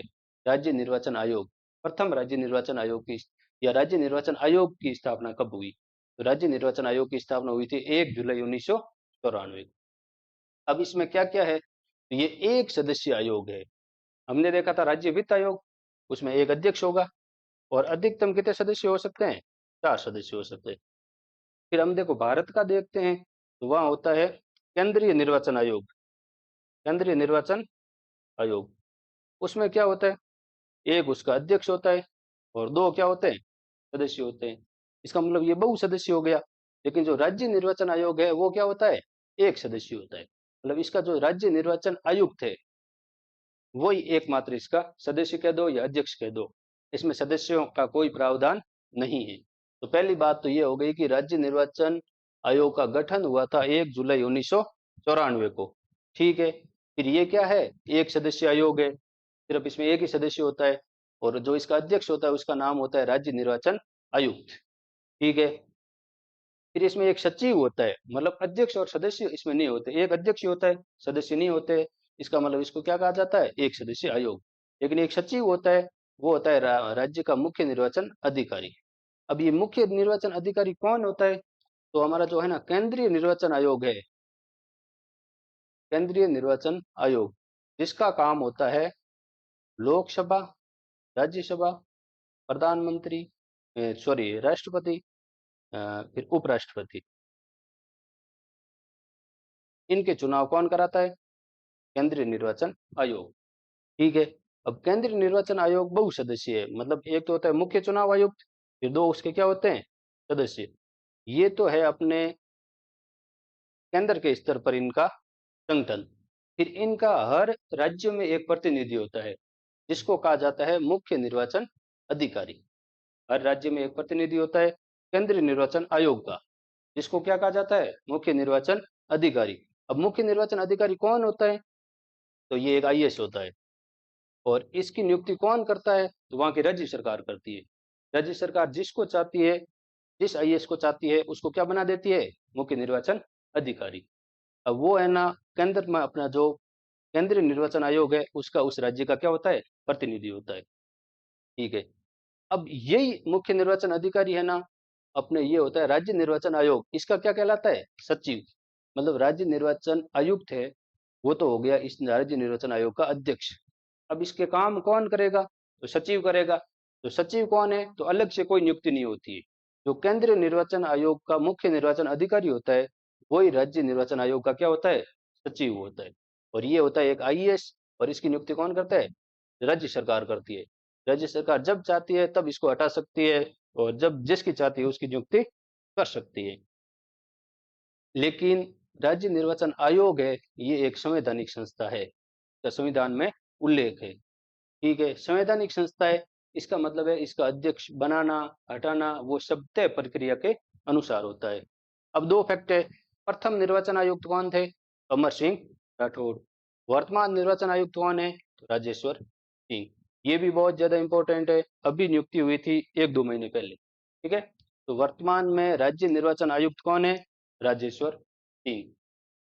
ऐसे कैसे, हमने देखा कि अपने जो वर्तमान में राज्य वित्त आयोग है उसके अध्यक्ष कौन थे, वो भी देख लिया था। तो ये दोनों नियुक्तियां नई नई है, राज्य वित्त आयोग के अध्यक्ष डॉक्टर अरुण चतुर्वेदी, और राज्य के निर्वाचन आयुक्त राजेश्वर सिंह। ठीक है, अब देखो इसकी नियुक्ति कौन करता है, राज्य निर्वाचन आयुक्त की नियुक्ति करता है राज्यपाल। किसकी नियुक्ति करेगा, तो है ना जो भारतीय प्रशासनिक सेवा, मतलब आईएएस का ऐसा आईएएस अधिकारी जिन्हें है ना राज्य सरकार में कम से कम 5 वर्ष सचिव के पद का अनुभव होना चाहिए। ये तय है कि जो भी राज्य निर्वाचन आयुक्त बनेगा वो कौन होगा, आईएएस होगा। आईएएस में भी वो व्यक्ति जो 5 वर्ष तक कम से कम क्या रहा हो, राज्य में सचिव के पद पर रहा हो। ऐसा आईएएस जिसको 5 वर्ष सचिव के पद पर कार्य करने का अनुभव हो, उसको राज्यपाल क्या बनाएगा, राज्य निर्वाचन आयुक्त। ठीक है, फिर इसका कार्यकाल कितना होगा, इसका कार्यकाल 5 वर्ष, या उसकी उम्र जब हो जाएगी 65 वर्ष, या उसकी सेवानिवृत्ति आयु कितनी हो जाएगी, 5/5/65। जैसे कोई ऐसा आईएएस है जिसकी उम्र कितनी है, 50 वर्ष है, उसको बना दिया राज्य निर्वाचन आयुक्त, तो वो है ना कब तक रहेगा, 55 वर्ष। जैसे उसकी उम्र मतलब 5 साल होंगे तो उसको हटा दिया जाएगा, उसका कार्यकाल पूरा हो जाएगा। लेकिन कोई ऐसा व्यक्ति है जिसकी उम्र कितनी है, 65 वर्ष है, उसको राज्य निर्वाचन आयुक्त बना दिया, इसका मतलब वो कितने वर्ष रहेगा, 3 वर्ष। क्योंकि 3 वर्ष में उसकी उम्र कितनी हो जाएगी, 65 वर्ष। जैसे उसकी 65 वर्ष उम्र होगी उसका कार्यकाल समाप्त। तो है ना, या तो 5 वर्ष रहेगा अगर कोई कम उम्र का है तो, और अगर है ना उम्र 60 से अधिक हो गई तो फिर 5 वर्ष जरूरी नहीं है, जैसे उसकी उम्र 65 वर्ष होगी उसका कार्यकाल समाप्त हो जाएगा। ठीक, फिर देखो ये राज्य का एकमात्र ऐसा पद है जिसको हटाने के लिए जो है ना अपने उच्च न्यायालय यानी हाई कोर्ट या सुप्रीम कोर्ट का जो जज होता है, उसको हटाने की जो प्रक्रिया है, उस प्रक्रिया के तहत इसको भी हटाया जाता है। एक बार जैसे राज्यपाल ने किसी को राज्य निर्वाचन आयोग नियुक्त कर दिया, अब हटाना राज्य के हाथ में नहीं है, ना राज्यपाल के ना मुख्यमंत्री। अब उसको कैसे हटाएंगे? या तो है ना उसके ऊपर कोई कदाचार का आरोप है, या वो क्या है अक्षम है कार्य करने में। तो इन आधारों को लेकर के जो हाई कोर्ट या सुप्रीम कोर्ट के जज है, उनको हटाने की जो प्रक्रिया है, उसी प्रक्रिया के तहत इसको हटाएंगे। यानी इनके खिलाफ कदाचार या अक्षमता के आरोप लगेंगे। आरोप लगने के बाद लोकसभा या राज्यसभा, इनमें जाएगा प्रस्ताव। ठीक है, लोकसभा में प्रस्ताव गया तो लोकसभा में वहाँ के सदस्य शायद 100 सदस्य, पर इसमें 50 सदस्य, 100 सदस्य अगर उसको सहमति देते हैं तो वो प्रस्ताव आएगा। अगर वही प्रस्ताव राज्यसभा में भेजा जा रहा है तो कम से कम 50 सदस्यों की सहमति। ठीक है, प्रस्ताव आ गया। आने के बाद भी लोकसभा का अध्यक्ष ये तय करेगा कि इस प्रस्ताव को लेना है या नहीं लेना है। अगर उसने तय कर दिया कि इसको लेना है, तो लेने के बाद वो एक कमेटी बनाएगा। ठीक है, और वो कमेटी जांच करेगी, जांच करने के बाद रिपोर्ट देगी। उस रिपोर्ट के आधार पर फिर वोटिंग होगी। फिर वोटिंग भी कुल सदस्यों का बहुमत और उपस्थित और मतदान करने वाला का 2/3 बहुमत, मतलब विशेष बहुमत, उससे प्रस्ताव पास होगा। पास होने के बाद दूसरे सदन में जाएगा, वही प्रक्रिया अपनाई जाएगी। फिर पास होगा, फिर राष्ट्रपति के पास जाएगा, तब उसको हटाया जाएगा। मतलब हाई कोर्ट या सुप्रीम कोर्ट के जज को हटाने की जो प्रक्रिया है, उसी प्रक्रिया से राज्य निर्वाचन आयुक्त को हटाया जा सकता है। और ये राज्य का एकमात्र ऐसा पद है जिसको इस प्रक्रिया से हटाया जाता है। ठीक है, ये हो गया अपने राज्य निर्वाचन आयोग। फिर है अगला अनुच्छेद 243 ओ। इसमें यह स्पष्ट उल्लेखित है कि न्यायालय परिसीमन के संदर्भ में किसी भी प्रकार का हस्तक्षेप नहीं करेगा।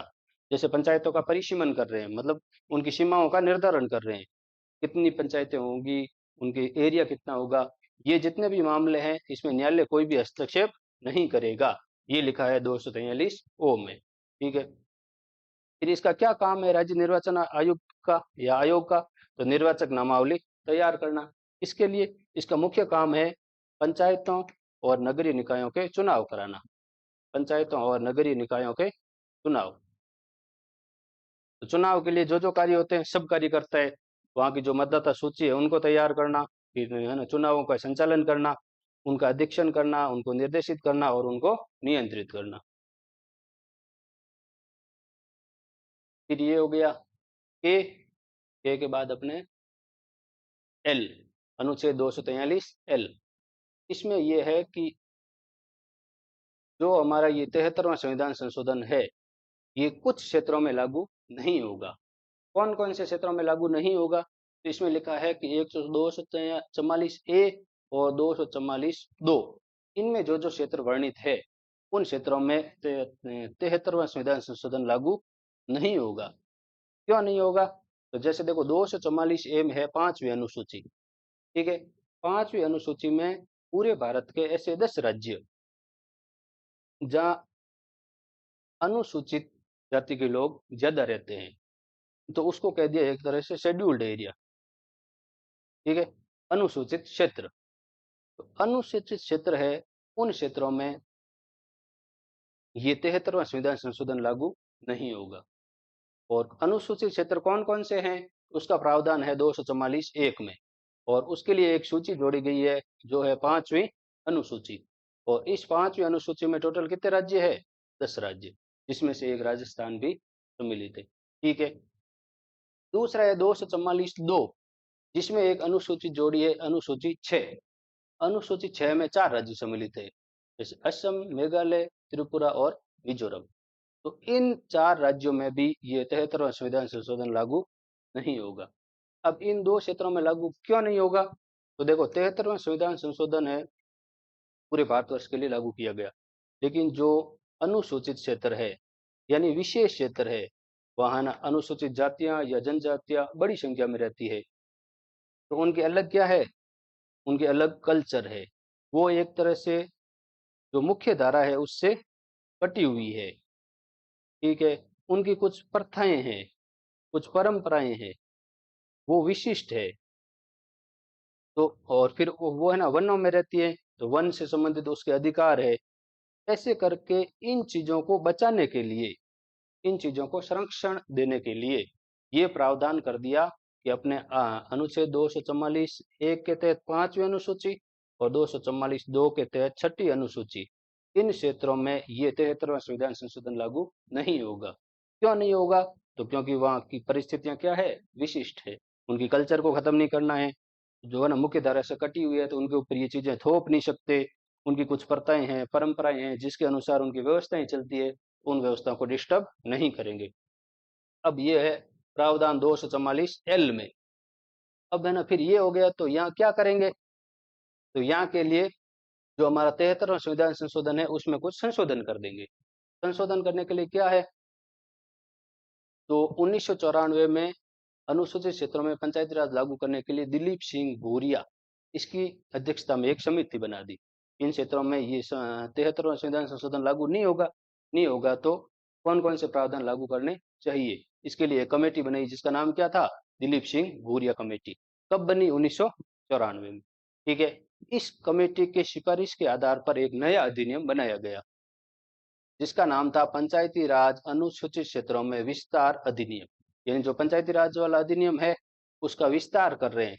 कहाँ कर रहे हैं? अनुसूचित क्षेत्रों में। ठीक है। तो इसे पेशा कहा जाता है। पेशा मतलब Panchayati Raj extension in scheduled area. Panchayati Raj extension in scheduled area, ये एक नया एक्ट बना दिया 1996 में। इसके लिए एक कमेटी बनी थी, दिलीप सिंह भूरिया, 1994। तो यहाँ से 2-3 फैक्ट हो गए। पेशा एक्ट किस समिति की सिफारिश पे बनाया गया? दिलीप सिंह भूरिया समिति। कब बनी? 94 में। एक्ट कब बना? 96 में। क्यों बना ये हमने देख लिया। या ना जो अनुसूचित क्षेत्र है या ना विशिष्ट क्षेत्र है जैसे ये, इनमें ना सीधा वो 73वां संविधान संशोधन लागू नहीं किया गया, इसलिए ये सारा कार्य करना पड़ा। फिर इन्होंने देखो ये 2 बातें लिख दी कि 243 M में और लिख दिया कि कुछ और क्षेत्र है जहां भी है ना 73वां संविधान संशोधन लागू नहीं होगा। ये बात तो हमने देख ली कि 244 1 और 244 2 मतलब 5वीं अनुसूची और 6ठी अनुसूची जो आदिवासी क्षेत्र है इन क्षेत्रों में लागू नहीं होगा। इनके लिए संसद क्या कर सकती है? विशेष कानून बना सकती है। फिर इसके साथ में ये तो अपने प्रावधान किसमें था? 243L में था। अब M में कुछ और चीजें जोड़ दी। M में ये जोड़ दिया कि नागालैंड, मेघालय, मिजोरम यहाँ भी लागू नहीं होगा। मणिपुर का जो पहाड़ी क्षेत्र है जहाँ जिला परिषद कार्य करती है वहां भी लागू नहीं होगा। पश्चिम बंगाल का जो दार्जिलिंग क्षेत्र है वहां भी ये लागू नहीं होगा। ठीक है, ज्यादा इंपॉर्टेंट नहीं है पर ध्यान रखना। अब है 243N, इसमें है कि पंचायतों से संबंधित मौजूदा कानूनों के प्रावधान तब तक जारी रहेंगे जब तक कि राज्य विधानमंडल एक नया कानून नहीं बना लेता। नॉर्मल बात है, जो कानून बने हुए हैं तब तक लागू लागू रहेंगे जब तक कि नया कानून नहीं बन जाता। फिर लास्ट है 243O, जो अभी हमने पढ़ भी लिया था कि पंचायतों को न्यायालय है वो पंचायती राज संस्थाओं के चुनावी मामलों में क्या नहीं करेगा? हस्तक्षेप नहीं करेगा। यह है 243O। ठीक है। अब है ना थोड़ा पेशा अधिनियम के बारे में पढ़ लेंगे। फिर अपने है ना राजस्थान में जो 1996 में पंचायती राज अधिनियम बना उसके जो थोड़े फैक्ट है वो पढ़ लेंगे, फिर अपना टॉपिक पूरा हो जाएगा। तो पेशा अधिनियम के उद्देश्य बता ही दिया था कि संविधान के भाग 9 के पंचायतों से जुड़े प्रावधान को जरूरी संशोधनों के साथ अनुसूचित क्षेत्रों में विस्तारित करना। सीधा लागू नहीं करेंगे, उसमें कुछ संशोधन करेंगे। क्यों करेंगे? क्योंकि जो जनजाति जनसंख्या है उसको स्वशासन प्रदान करना। ठीक है। कि जनजाति समुदायों की परंपराएं हैं, रिवाज है, उनकी क्या करना? सुरक्षा करना, उनका संरक्षण करना। ठीक है। फिर है ना देखो जैसे है ना 5वीं अनुसूची है, किस क्षेत्र में 5वीं अनुसूची या 5वीं अनुसूची में कौन सा क्षेत्र आएगा, इसका निर्धारण कौन करता है? राष्ट्रपति करता है। किसकी सिफारिश या किसकी सलाह से करता है? राज्यपाल की सलाह या परामर्श से। जैसे ना राजस्थान को 5वीं अनुसूची में शामिल करना है या नहीं करना है, ये तय करेगा राष्ट्रपति। ये तय करने के लिए वो राजस्थान के राज्यपाल से क्या करेगा? परामर्श। ऐसे करके उसने ना 10 राज्यों में 5वीं अनुसूची को 10 राज्यों को सम्मिलित कर लिया। ठीक है। अब देखो पेशा एक्ट 1996, पूरा नाम क्या है? अनुसूचित क्षेत्रों तक पंचायती राज का विस्तार, पंचायती Raj extension to scheduled area. किस समिति की सिफारिश पे बना था? दिलीप सिंह भूरिया समिति। कब बनी थी? 1994। ठीक है। फिर ये एक्ट कब लागू हुआ? तो 96 में। और तारीख कितनी है? 24 दिसंबर। ठीक है। अब राजस्थान में, तो राजस्थान में अपना अलग कानून बनाया था 30 सितंबर 1999 को, यही पेशा एक्ट के तहत। ठीक है। पर ये राजस्थान में फिर लागू किया कब हुआ था? 2 नवंबर 2011 को एक अधिसूचना के माध्यम से इसको लागू किया गया। तो ये है ना, ये भी तथ्य इंपॉर्टेंट है।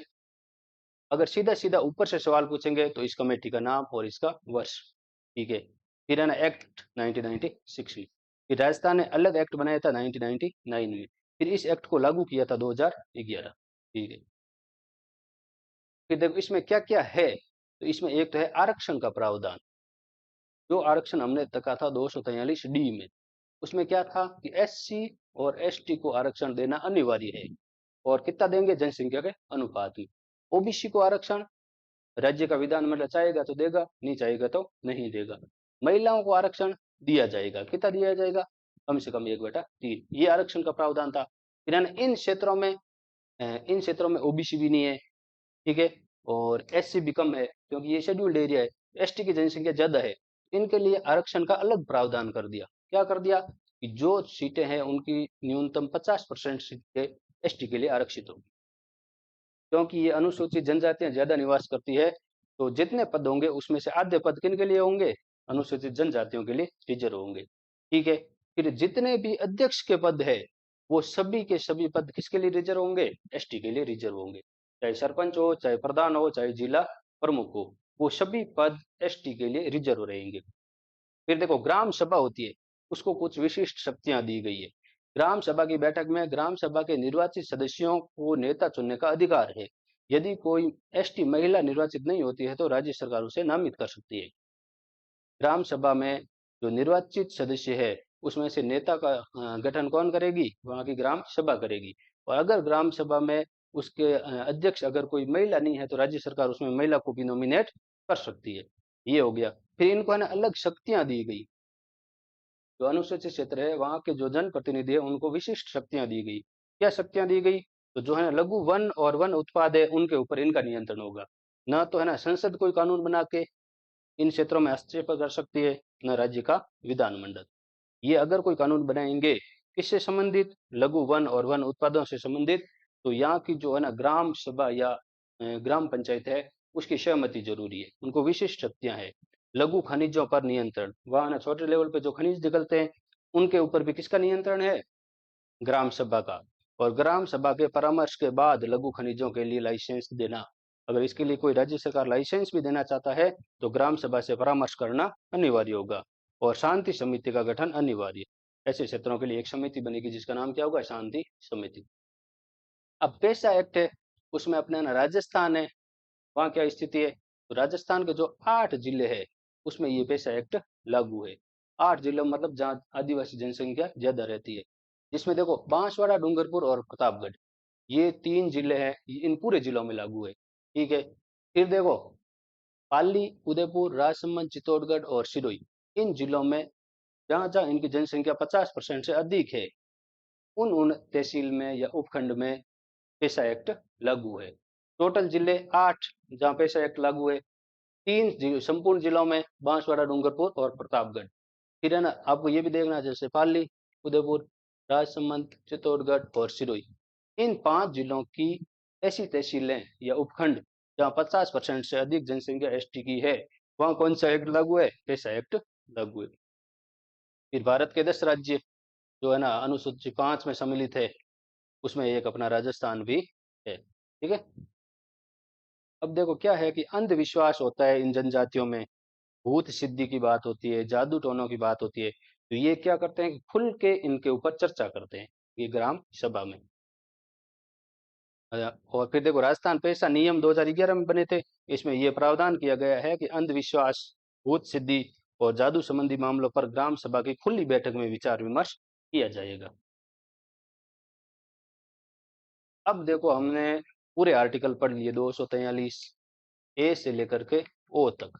ठीक है। फिर हमने पेशा एक्ट भी पढ़ लिया कि कहाँ कहाँ ये लागू नहीं होंगे। ठीक है। अब मैंने कई बार आपको बताया था कि ये प्रावधान ऐच्छिक है, ये अनिवार्य है। ऐच्छिक का मतलब है कि वहाँ का विधानमंडल तय करेगा कि ये शक्तियां देनी है या नहीं देनी है, ये कार्य करना है या नहीं करना है। अब हम एक बार बड़ा बड़ा देख लेते हैं कि 73वें संविधान संशोधन में कौन कौन से प्रावधान ऐच्छिक प्रावधान है। कई बार सवाल बनता है कि कौन से प्रावधान अनिवार्य है, कौन से ऐच्छिक है। तो देखो, पंचायती राज संस्थाओं का नामकरण, जैसे हमने देखा अलग अलग नाम है, कई जगह पंचायत समिति कहा जाता है, कई जगह तालुका समिति कहा जाता है। इसका मतलब इन संस्थाओं का नाम क्या होगा ये तय कौन करेगा, वहां का विधानमंडल तय करेगा। फिर है ना, सांसद है, विधायक है, इनको पंचायती राज संस्थाओं में प्रतिनिधित्व देना है या नहीं देना है, ये वहां का विधानमंडल तय करेगा। ओबीसी को आरक्षण देना है या नहीं देना है, विधानमंडल तय करेगा। जनसंख्या का निर्धारण, यानी ग्राम पंचायत के गठन के लिए न्यूनतम कितनी जनसंख्या होनी चाहिए, पंचायत समिति के लिए कितनी होनी चाहिए, इसका निर्धारण कौन करेगा, वहां का विधान मंडल। ग्राम सभा के कार्यों का निर्धारण, ग्राम सभा कौन से कार्य करेगी, कौन से नहीं करेगी। सरपंच के चुनाव की प्रक्रिया, यानी प्रत्यक्ष होगा या अप्रत्यक्ष होगा। राजस्थान में क्या है, प्रत्यक्ष। 21 वर्ष की आयु, जो अयोग्यता थी उसमें एक प्रावधान तो है अनिवार्य कि कम से कम उनकी आयु 21 वर्ष होनी चाहिए। इसके अलावा कौन सी योग्यताएं होनी चाहिए, कौन सी अयोग्यताएं होंगी, वो सब तय कौन करेगा, राज्य का विधानमंडल। फिर है ना, 11वीं अनुसूची में जो उल्लेखित कार्य है 29, उसमें से कितने हस्तांतरित करने या नहीं करने। महिलाओं को 1/3 से अधिक आरक्षण देना, ये भी ऐच्छिक है। ऑडिट करानी या नहीं करानी, कैसे करानी, ये भी क्या है, ऐच्छिक है।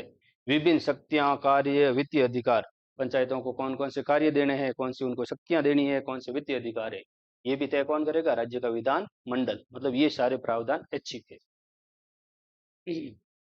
अब ये है ना, जो बातें बताई वही है, एक बार देख लेते हैं कि 243(a) के तहत इन संस्थाओं के लिए 29 कार्य निर्धारित है अनुसूची 11 में।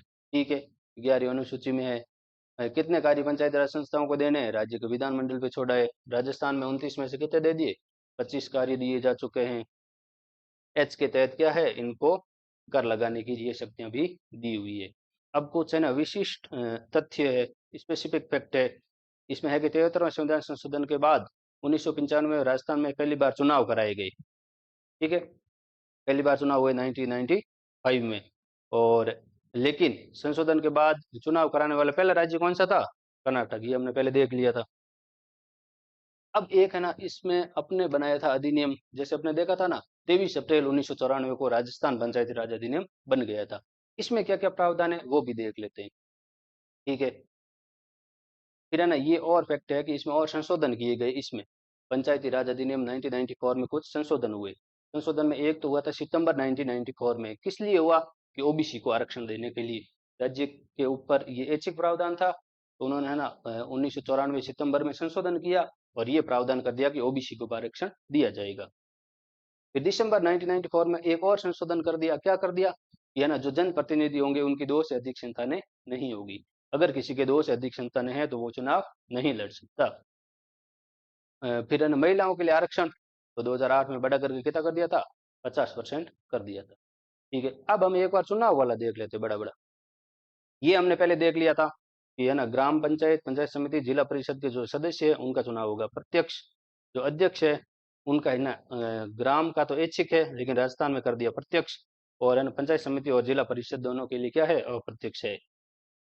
अब हम देख लेते हैं ग्राम पंचायत। ठीक है, ग्राम पंचायत में कौन कौन सम्मिलित होंगे, तो वहां का सरपंच और वार्ड पंच और उप सरपंच। वहां का सरपंच, वहां का उप सरपंच और वार्ड पंच, ये तीनों मिलकर के किसका गठन होगा, ग्राम पंचायत। ठीक है, अब राजस्थान में यह है कि प्रत्येक ग्राम पंचायत में कम से कम 9 वार्ड होंगे। कितने वार्ड होंगे, 9 वार्ड। फिर अगर है ना, फिर जनसंख्या अधिक है, जैसे 3000 से अधिक जनसंख्या है, तो प्रत्येक 1000 पे वार्डों की संख्या कितनी हो जाएगी, 2 अतिरिक्त। जैसे किसी ग्राम की जनसंख्या है 3000, तो वहां कितने वार्ड होंगे, 9। किसी की 3500 है तो भी वार्ड कितने होंगे, 9।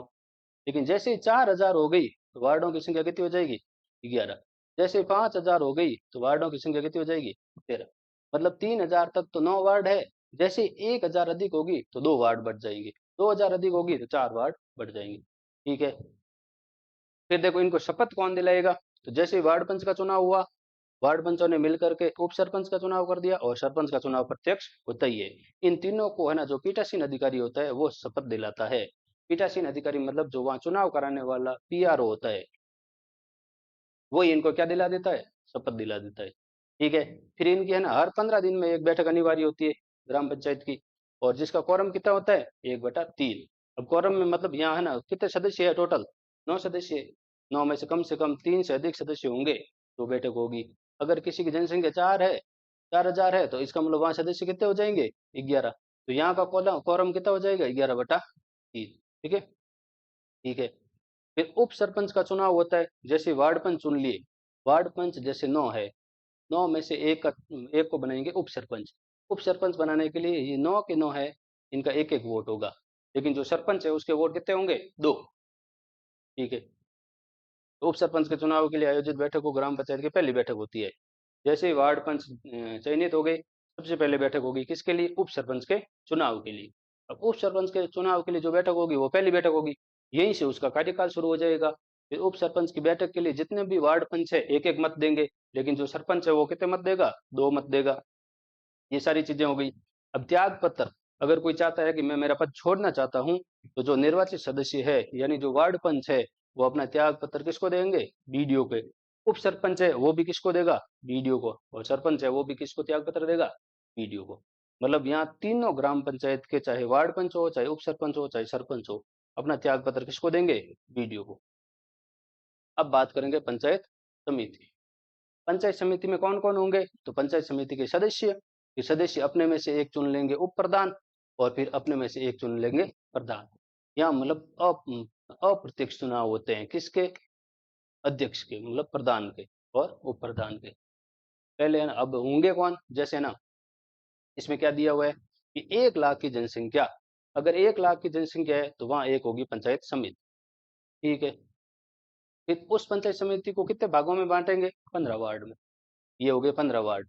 15 वार्ड में, एक वार्ड में एक सदस्य का चुनाव होगा, तो ऐसे करके टोटल कितने, 15 सदस्य चुन लिए। अब ये 15 सदस्य अपने में से मिल करके एक को बनाएंगे प्रधान, और एक को क्या बनाएंगे, उप प्रधान। ठीक है, बना लिया। अब ये प्रधान बन गए, उप प्रधान। अब इनको शपथ कौन दिलाएगा, तो ये हो गया, प्रधान उप प्रधान का चुनाव करते हैं, और प्रधान उप प्रधान और सदस्यों को शपथ दिलाता है वहां का एसडीओ। एसडीओ कह दो या एसडीएम कह दो। ठीक है, उसने इनको शपथ दिला दी। शपथ दिलाने के बाद इनकी हर 1 महीने में क्या होगी, बैठक होगी। इनका भी quorum कितना है, 1/3 है। ठीक है। फिर है ना त्याग पत्र, तो त्याग पत्र में अलग है, जैसे है ना पंचायत समिति के सदस्य और उप प्रधान है वो तो अपना त्याग पत्र किसको देंगे, प्रधान को। लेकिन प्रधान है वो त्याग पत्र किसको देगा, जिला प्रमुख। ठीक है। तो ये बड़ी बड़ी बातें हो गई कि है ना 1 लाख पे तो 15 सदस्य होंगे, जैसे ही है ना 1 लाख से मतलब 15,000 अधिक जनसंख्या और बढ़ जाती है, 2 और वार्ड बन जाएंगे।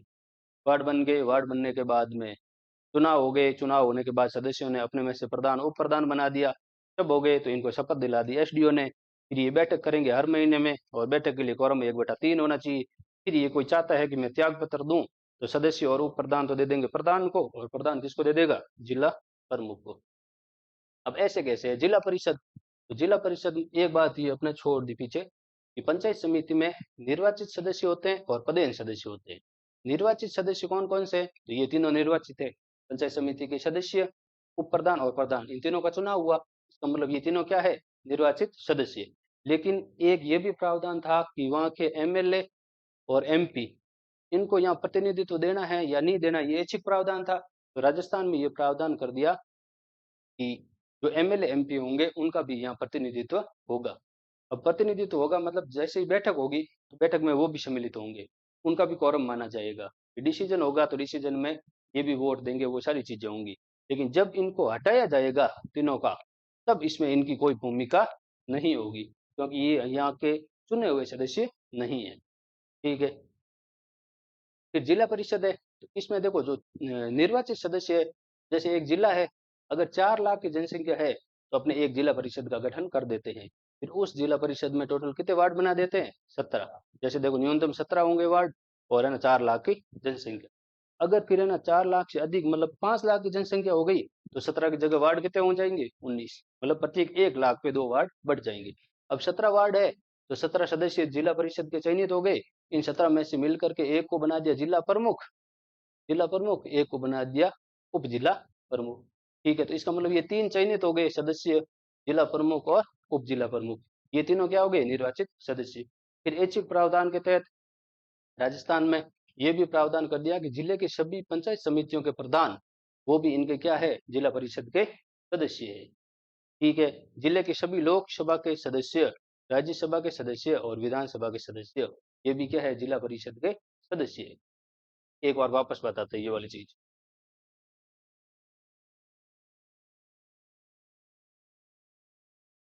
जैसे ये एक जिला, इसकी जनसंख्या 4 लाख, 4 लाख जनसंख्या, इसका मतलब यहाँ 17 वार्ड, मतलब इसको 17 भागों में बांट दिया। प्रत्येक भाग से एक व्यक्ति का चुनाव हो गया। चुनाव होने के बाद ये 17 लोग हैं, अपने में से मिलकर के एक को बनाएंगे जिला प्रमुख। ये 4,000 की जनसंख्या, 4 लाख की जनसंख्या। ठीक है, 17 वार्ड, 17 वार्ड में 17 सदस्य आ गए। 17 सदस्यों ने मिल करके अपने में से एक को बना दिया जिला प्रमुख, फिर एक को बना दिया उप जिला प्रमुख, उप जिला प्रमुख। ठीक है, इसका मतलब सदस्य, जिला प्रमुख, उप प्रमुख, ये सभी निर्वाचित लोग हैं। ये हो गए जिला परिषद के निर्वाचित सदस्य। फिर होते हैं मनोनीत सदस्य, या कह दो गैर निर्वाचित सदस्य। उसमें कौन कौन होंगे? तो एक तो उस जिले में जितनी भी पंचायत समितियां हैं, उसके जो प्रधान है, वो भी एक तरह से इसके जिला परिषद के क्या है, सदस्य। फिर कौन है? उस जिले में अगर कोई एमपी है, लोकसभा का सदस्य है उस जिले का, तो वो भी जिला परिषद का क्या है, सदस्य। राज्यसभा का कोई सदस्य है, तो वो भी क्या है, उस जिला परिषद का सदस्य। और विधानसभा का सदस्य है, वो भी उस जिले में, जैसे एक जिले में 5 विधानसभा है, तो 5 सदस्य है, पांचों को पांचों इसके भी क्या है, जिला परिषद के सदस्य। ये सब बैठते हैं, बैठक होती है, बैठक में विचार विमर्श होता है, चर्चा होती है, डिसीजन होते हैं, सब होते हैं। तो इनके भी वोट होते हैं, इनके भी वोट होते हैं, सब चीजें होती है। ठीक है, लेकिन जैसे ही इनको हटाने की बात आती है, जैसे कह रहे हैं जिला प्रमुख को हटाएंगे या उप जिला प्रमुख को हटाएंगे, उस समय वोट होगा तो सिर्फ जो चयनित सदस्य है वही वोट देंगे, इनका एक का भी वोट वो उसमें शामिल नहीं होगा। ठीक है, तो ये बड़ी बड़ी बातें हो गई। ऐसे कैसे अपने पंचायत समिति है, तो पंचायत समिति में भी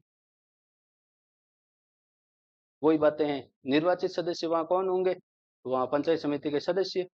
फिर ये सदस्य अपने में से एक उप प्रधान बना देंगे और एक क्या बना देंगे, प्रधान। तो ये हो गए निर्वाचित सदस्य। फिर है ना, उस जिले में से उस क्षेत्र में अगर कोई विधानसभा का सदस्य है, तो वो भी इसका क्या हो जाएगा, सदस्य। उस क्षेत्र में जितनी ग्राम पंचायतें हैं, उन सब के जो सरपंच है, वो भी इसके क्या हो जाएंगे, सदस्य हो जाएंगे। लेकिन ये सदस्य कौन से हैं? ये मनोनीत सदस्य है। इसका मतलब जब इनको हटाने की बात आएगी, तब ये वोट नहीं देंगे, सिर्फ इनके ही वोट मान्य होंगे। तो ये हमने देख लिया जिला परिषद वाला। ठीक है, तो फिर शपथ कौन दिलाता है? तो जिला प्रमुख को, उप जिला प्रमुख को और सदस्यों को, सभी को शपथ कौन दिलाता है? कलेक्टर दिलाता है। पद और गोपनीयता की शपथ और कलेक्टर दिलाएगा। ठीक है, इनकी प्रत्येक 3 महीने में एक बैठक होगी और कॉरम वो ये 1/3। ठीक है, अब ये कोई त्याग पत्र देना चाहे, तो जिला परिषद के सदस्य और उप जिला प्रमुख तो दे देंगे जिला प्रमुख को, और जिला प्रमुख अपना त्याग पत्र देगा संभागीय आयुक्त को। ये भी बहुत ज्यादा इंपॉर्टेंट है, यहाँ कलेक्टर नहीं होगा, यहाँ कौन होगा, संभागीय आयुक्त। जिला प्रमुख अपना त्याग पत्र संभागीय आयुक्त को देता है, न कि कलेक्टर को। फिर देखो ये सारी बातें हो गई। अब जो सभी निर्वाचित सदस्य है, उनको 30 दिन के भीतर क्या है, शपथ लेनी होती है, अन्यथा उनका स्थान क्या मान लिया जाएगा, रिक्त। ग्राम पंचायत के चुनाव को छोड़कर अन्य संस्थाओं के चुनाव दलीय आधार पे होते हैं। ग्राम पंचायत के चुनाव है, उसमें ना दल भाग नहीं लेते। जैसे ये नहीं हो सकता कि ये कांग्रेस का कैंडिडेट या ये बीजेपी का कैंडिडेट, या बीजेपी ने कह दिया कि हमारे इस ग्राम पंचायत के सरपंच के लिए हमारी पार्टी की तरफ से ये उम्मीदवार है, ऐसा नहीं होता है। वहाँ मतलब पार्टियां भाग नहीं लेती है। सिर्फ कहाँ नहीं लेती है, ग्राम पंचायतों में। पंचायत समिति के चुनाव होंगे, जिला परिषद के चुनाव होंगे, वहाँ दल भाग लेंगे, दल के उम्मीदवार होंगे, फिर दल का ही बोर्ड बनेगा, दल का ही प्रधान या उप प्रधान बनेगा। ठीक है, और 10वीं अनुसूची है जिसमें दल बदल कानून है, वो वाले प्रावधान यहाँ लागू नहीं होते। ठीक है, अब अपने बचा अविश्वास प्रस्ताव। मतलब अगर किसी सरपंच को, उप सरपंच को, प्रधान, उप प्रधान, जिला प्रमुख या उप प्रमुख को हटाना है, तो कैसे हटाएंगे? तो देखो पहली बात तो है, जो भी यहाँ सदस्य है, चाहे वार्ड पंच हो, चाहे पंचायत समिति का सदस्य हो, चाहे जिला परिषद का सदस्य हो, उनको हटाने के लिए कोई प्रावधान नहीं है। एक बार पंचायत समिति का सदस्य बन गया, इसका मतलब वो 5 साल रहेगा, अगर पंचायत समिति पूरी भंग नहीं हुई तो। लेकिन उसके प्रधान, उप प्रधान को हटाया जा सकता है, जिला प्रमुख, उप प्रमुख को हटाया जा सकता है। सरपंच को हटाया जा सकता है, उप सरपंच को हटाया जा सकता है। सबको हटाने की एक ही प्रक्रिया है जो हम यहाँ समझ लेते हैं। होता क्या है, जैसे किसी इन 6 में से एक को हटाना है, तो हटाने के लिए पहली बात तो है कि चुनाव के 2 वर्ष तक इनको हटाने का कोई प्रस्ताव नहीं लाया जा सकता। एक बार चुनाव हो गया, इसका मतलब कम से कम 2 वर्ष तो वो रहेंगे। जैसे ही 2 वर्ष पूरे हुए, तो प्रस्ताव आ सकता है। प्रस्ताव कौन लाएंगे? वहाँ के जो सदस्य है वो लाएंगे। प्रस्ताव लाने के लिए कम से कम कितने सदस्यों की जरूरत है? 1/3 सदस्य। जैसे है ना, किसी ग्राम पंचायत में 9 वार्ड है, तो 9 का 1/3 कितना हुआ? 3 सदस्य। कम से कम 3 सदस्य चाहेंगे तो ही प्रस्ताव आएगा। अगर 2 सदस्य चाहेंगे तो प्रस्ताव भी नहीं आएगा। अब प्रस्ताव आ गया तो फिर उसमें चर्चा हो गई कि भाई सरपंच को हटाएंगे। हटाएंगे तो अब वोट दो। तो जो है ना वोटिंग होगी, उसमें कम से कम 3/4 सदस्यों की सहमति जरूरी है। जैसे 9 सदस्य है, 9 का 3/4 मतलब ये अपने पॉइंटों में आ जाएगा, मतलब 9 का 75% मान लो।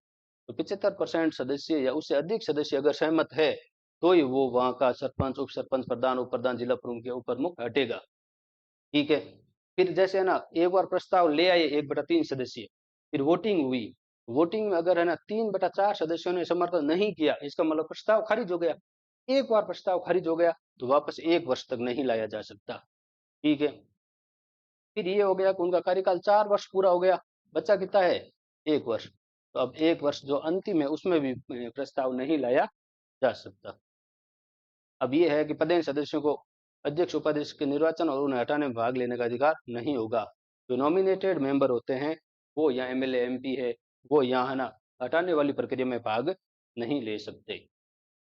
तो ये भी बहुत ज्यादा इंपॉर्टेंट है। अविश्वास प्रस्ताव, सीधी सीधी प्रक्रिया, सदस्य में से किसी को भी नहीं हटाया जा सकता। फिर अब किसको हटाया जा सकता है? अध्यक्ष या उपाध्यक्ष, जिसमें सरपंच, उप सरपंच, प्रधान, उप प्रधान, जिला प्रमुख या उप प्रमुख।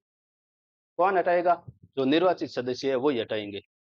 सबसे पहले क्या है कि प्रथम 2 वर्ष तक कोई प्रावधान नहीं। 2 वर्ष होते ही प्रस्ताव आएगा, तो कम से कम 1/3 सदस्य सहमत होंगे तो ही प्रस्ताव आएगा। प्रस्ताव आने के बाद अगर 3/4 सदस्य सहमत है तो वो हट जाएगा। अगर 3/4 सदस्य सहमत नहीं है, इसका मतलब प्रस्ताव खारिज हो गया। प्रस्ताव एक बार खारिज हो गया तो अब अगले 1 वर्ष तक वापस प्रस्ताव नहीं आ सकता। और फिर अंतिम का अगर 1 वर्ष बचा है तो भी प्रस्ताव नहीं लाया जा सकता। फिर इसमें भाग कौन लेंगे? सिर्फ निर्वाचित सदस्य भाग लेंगे। ठीक है। अब देखो, राजस्थान में प्रशिक्षण ट्रेनिंग सेंटर है, पंचायत प्रशिक्षण केंद्र है, वो है दुर्गापुरा में। ठीक है। और ग्राम सेवक प्रशिक्षण केंद्र एक अजमेर में है, एक कहाँ है? जोधपुर में है। ठीक है। अब छोटी सी बात है, राजस्थान से संबंधित कुछ महत्वपूर्ण फैक्ट है कि पहली महिला सरपंच चंद्र गोयल थी, जो भिंडर गांव कोटा से थी। पहली महिला प्रमुख मतलब जिला प्रमुख नागेंद्र बाला थी, जो कोटा से थी। पहली महिला प्रधान कुटली बाई थी, जो गढ़ी गामा यानी फलोदी से थी। और आंध्र प्रदेश एकमात्र ऐसा राज्य है जहां अल्पसंख्यकों को भी क्या दिया हुआ है? आरक्षण। अभी तक हमने बात करी थी SC ST OBC और महिला। तो आंध्र प्रदेश ऐसा राज्य है जहां अल्पसंख्यकों को भी क्या है? आरक्षण है। लास्ट बात है वार्ड सभा। जैसे हमने ग्राम सभा की बात करी, वैसे वैसे एक वार्ड सभा है, उसका भी प्रावधान है। वार्ड सभा मतलब राजस्थान देश का पहला राज्य है जहां जनवरी 2000 से वार्ड सभाओं का गठन किया गया है। वार्ड सभा में कौन होगा? तो वार्ड के सभी सदस्य सम्मिलित। जैसे ग्राम सभा में उस गांव में जितने भी मतदाता है वो है, ऐसे कैसे वार्ड सभा में उस वार्ड के जितने भी मतदाता है उन सबसे मिलकर के वार्ड सभा का गठन होता है। तो इसकी अध्यक्षता कौन करेगा? तो वहाँ का जो वार्ड पंच है वही करेगा। और इनकी है ना बैठक है, हर 6 माह में एक बैठक अनिवार्य रूप से होनी चाहिए। अब 2 बातें ये है कि कोई भी व्यक्ति 2 पंचायती राज संस्थाओं का सदस्य नहीं हो सकेगा। ऐसे नहीं कि वो सरपंच भी है और पंचायत समिति का सदस्य भी बन जाए। और अगर ऐसा होता है तो उसको 14 दिन के भीतर जो सक्षम अधिकारी है उसको ये सूचित करना पड़ेगा कि वो कौन सी संस्था का सदस्य रहना चाहता है। वर्ष 2009 से किसी पंचायत राज संस्था में 1 से अधिक स्थानों के लिए निर्वाचन लड़ने पर प्रतिबंध लगा दिया गया है। अगर आप 2 जगह से चुनाव एक साथ नहीं लड़ सकते, जैसे विधानसभा और लोकसभा है, तो एक व्यक्ति लोकसभा में 2 स्थानों से चुनाव लड़ सकता है। ऐसे है ना, यहाँ नहीं हो सकता। एक व्यक्ति एक निर्वाचन क्षेत्र से चुनाव लड़ेगा। ठीक है। अब ये अतिरिक्त योग्यता है, अपने सिर्फ राजस्थान में है कि सरपंच का चुनाव लड़ना है तो उसको 8वीं पास होना जरूरी है। ठीक है। जिला परिषद और पंचायत समिति के सदस्य का चुनाव लड़ना है तो कितना पास होना जरूरी है? 10वीं पास। लेकिन यही चीजें है ना, अगर अनुसूचित क्षेत्र है तो सरपंच के लिए 5वीं पास होना चाहिए, ठीक है। और इनके लिए है जिला परिषद और पंचायत समिति के लिए 8वीं पास जरूरी है। ये प्रावधान था, लेकिन है ना फरवरी 2019 में इसको वापस हटा दिया है। अब एक ये और कर दिया 2015 में कि घर में कार्यशील स्वच्छ शौचालय रखना हो और उसके परिवार का कोई भी सदस्य खुले में शौच के लिए नहीं जाता हो। अगर घर में शौचालय नहीं है तो आप पंचायती राज संस्थाओं के चुनाव नहीं लड़ सकते। ये हो गया अपने पंचायती राज वाला टॉपिक पूरा, ठीक है। इसमें बड़ी बड़ी बातें कि हमने वो देख लिया। आपके लिए कौन कौन सी चीज़ इंपॉर्टेंट हो सकती है, कौन कौन सा फैक्ट इंपॉर्टेंट है, वो भी चर्चा कर ली। तो एक बार आप हम नोट्स भी डाल देंगे जैसे अपने टेलीग्राम चैनल पे, वहाँ से PDF निकाल के एक बार और रिवाइज कर लेना। Thank you very much.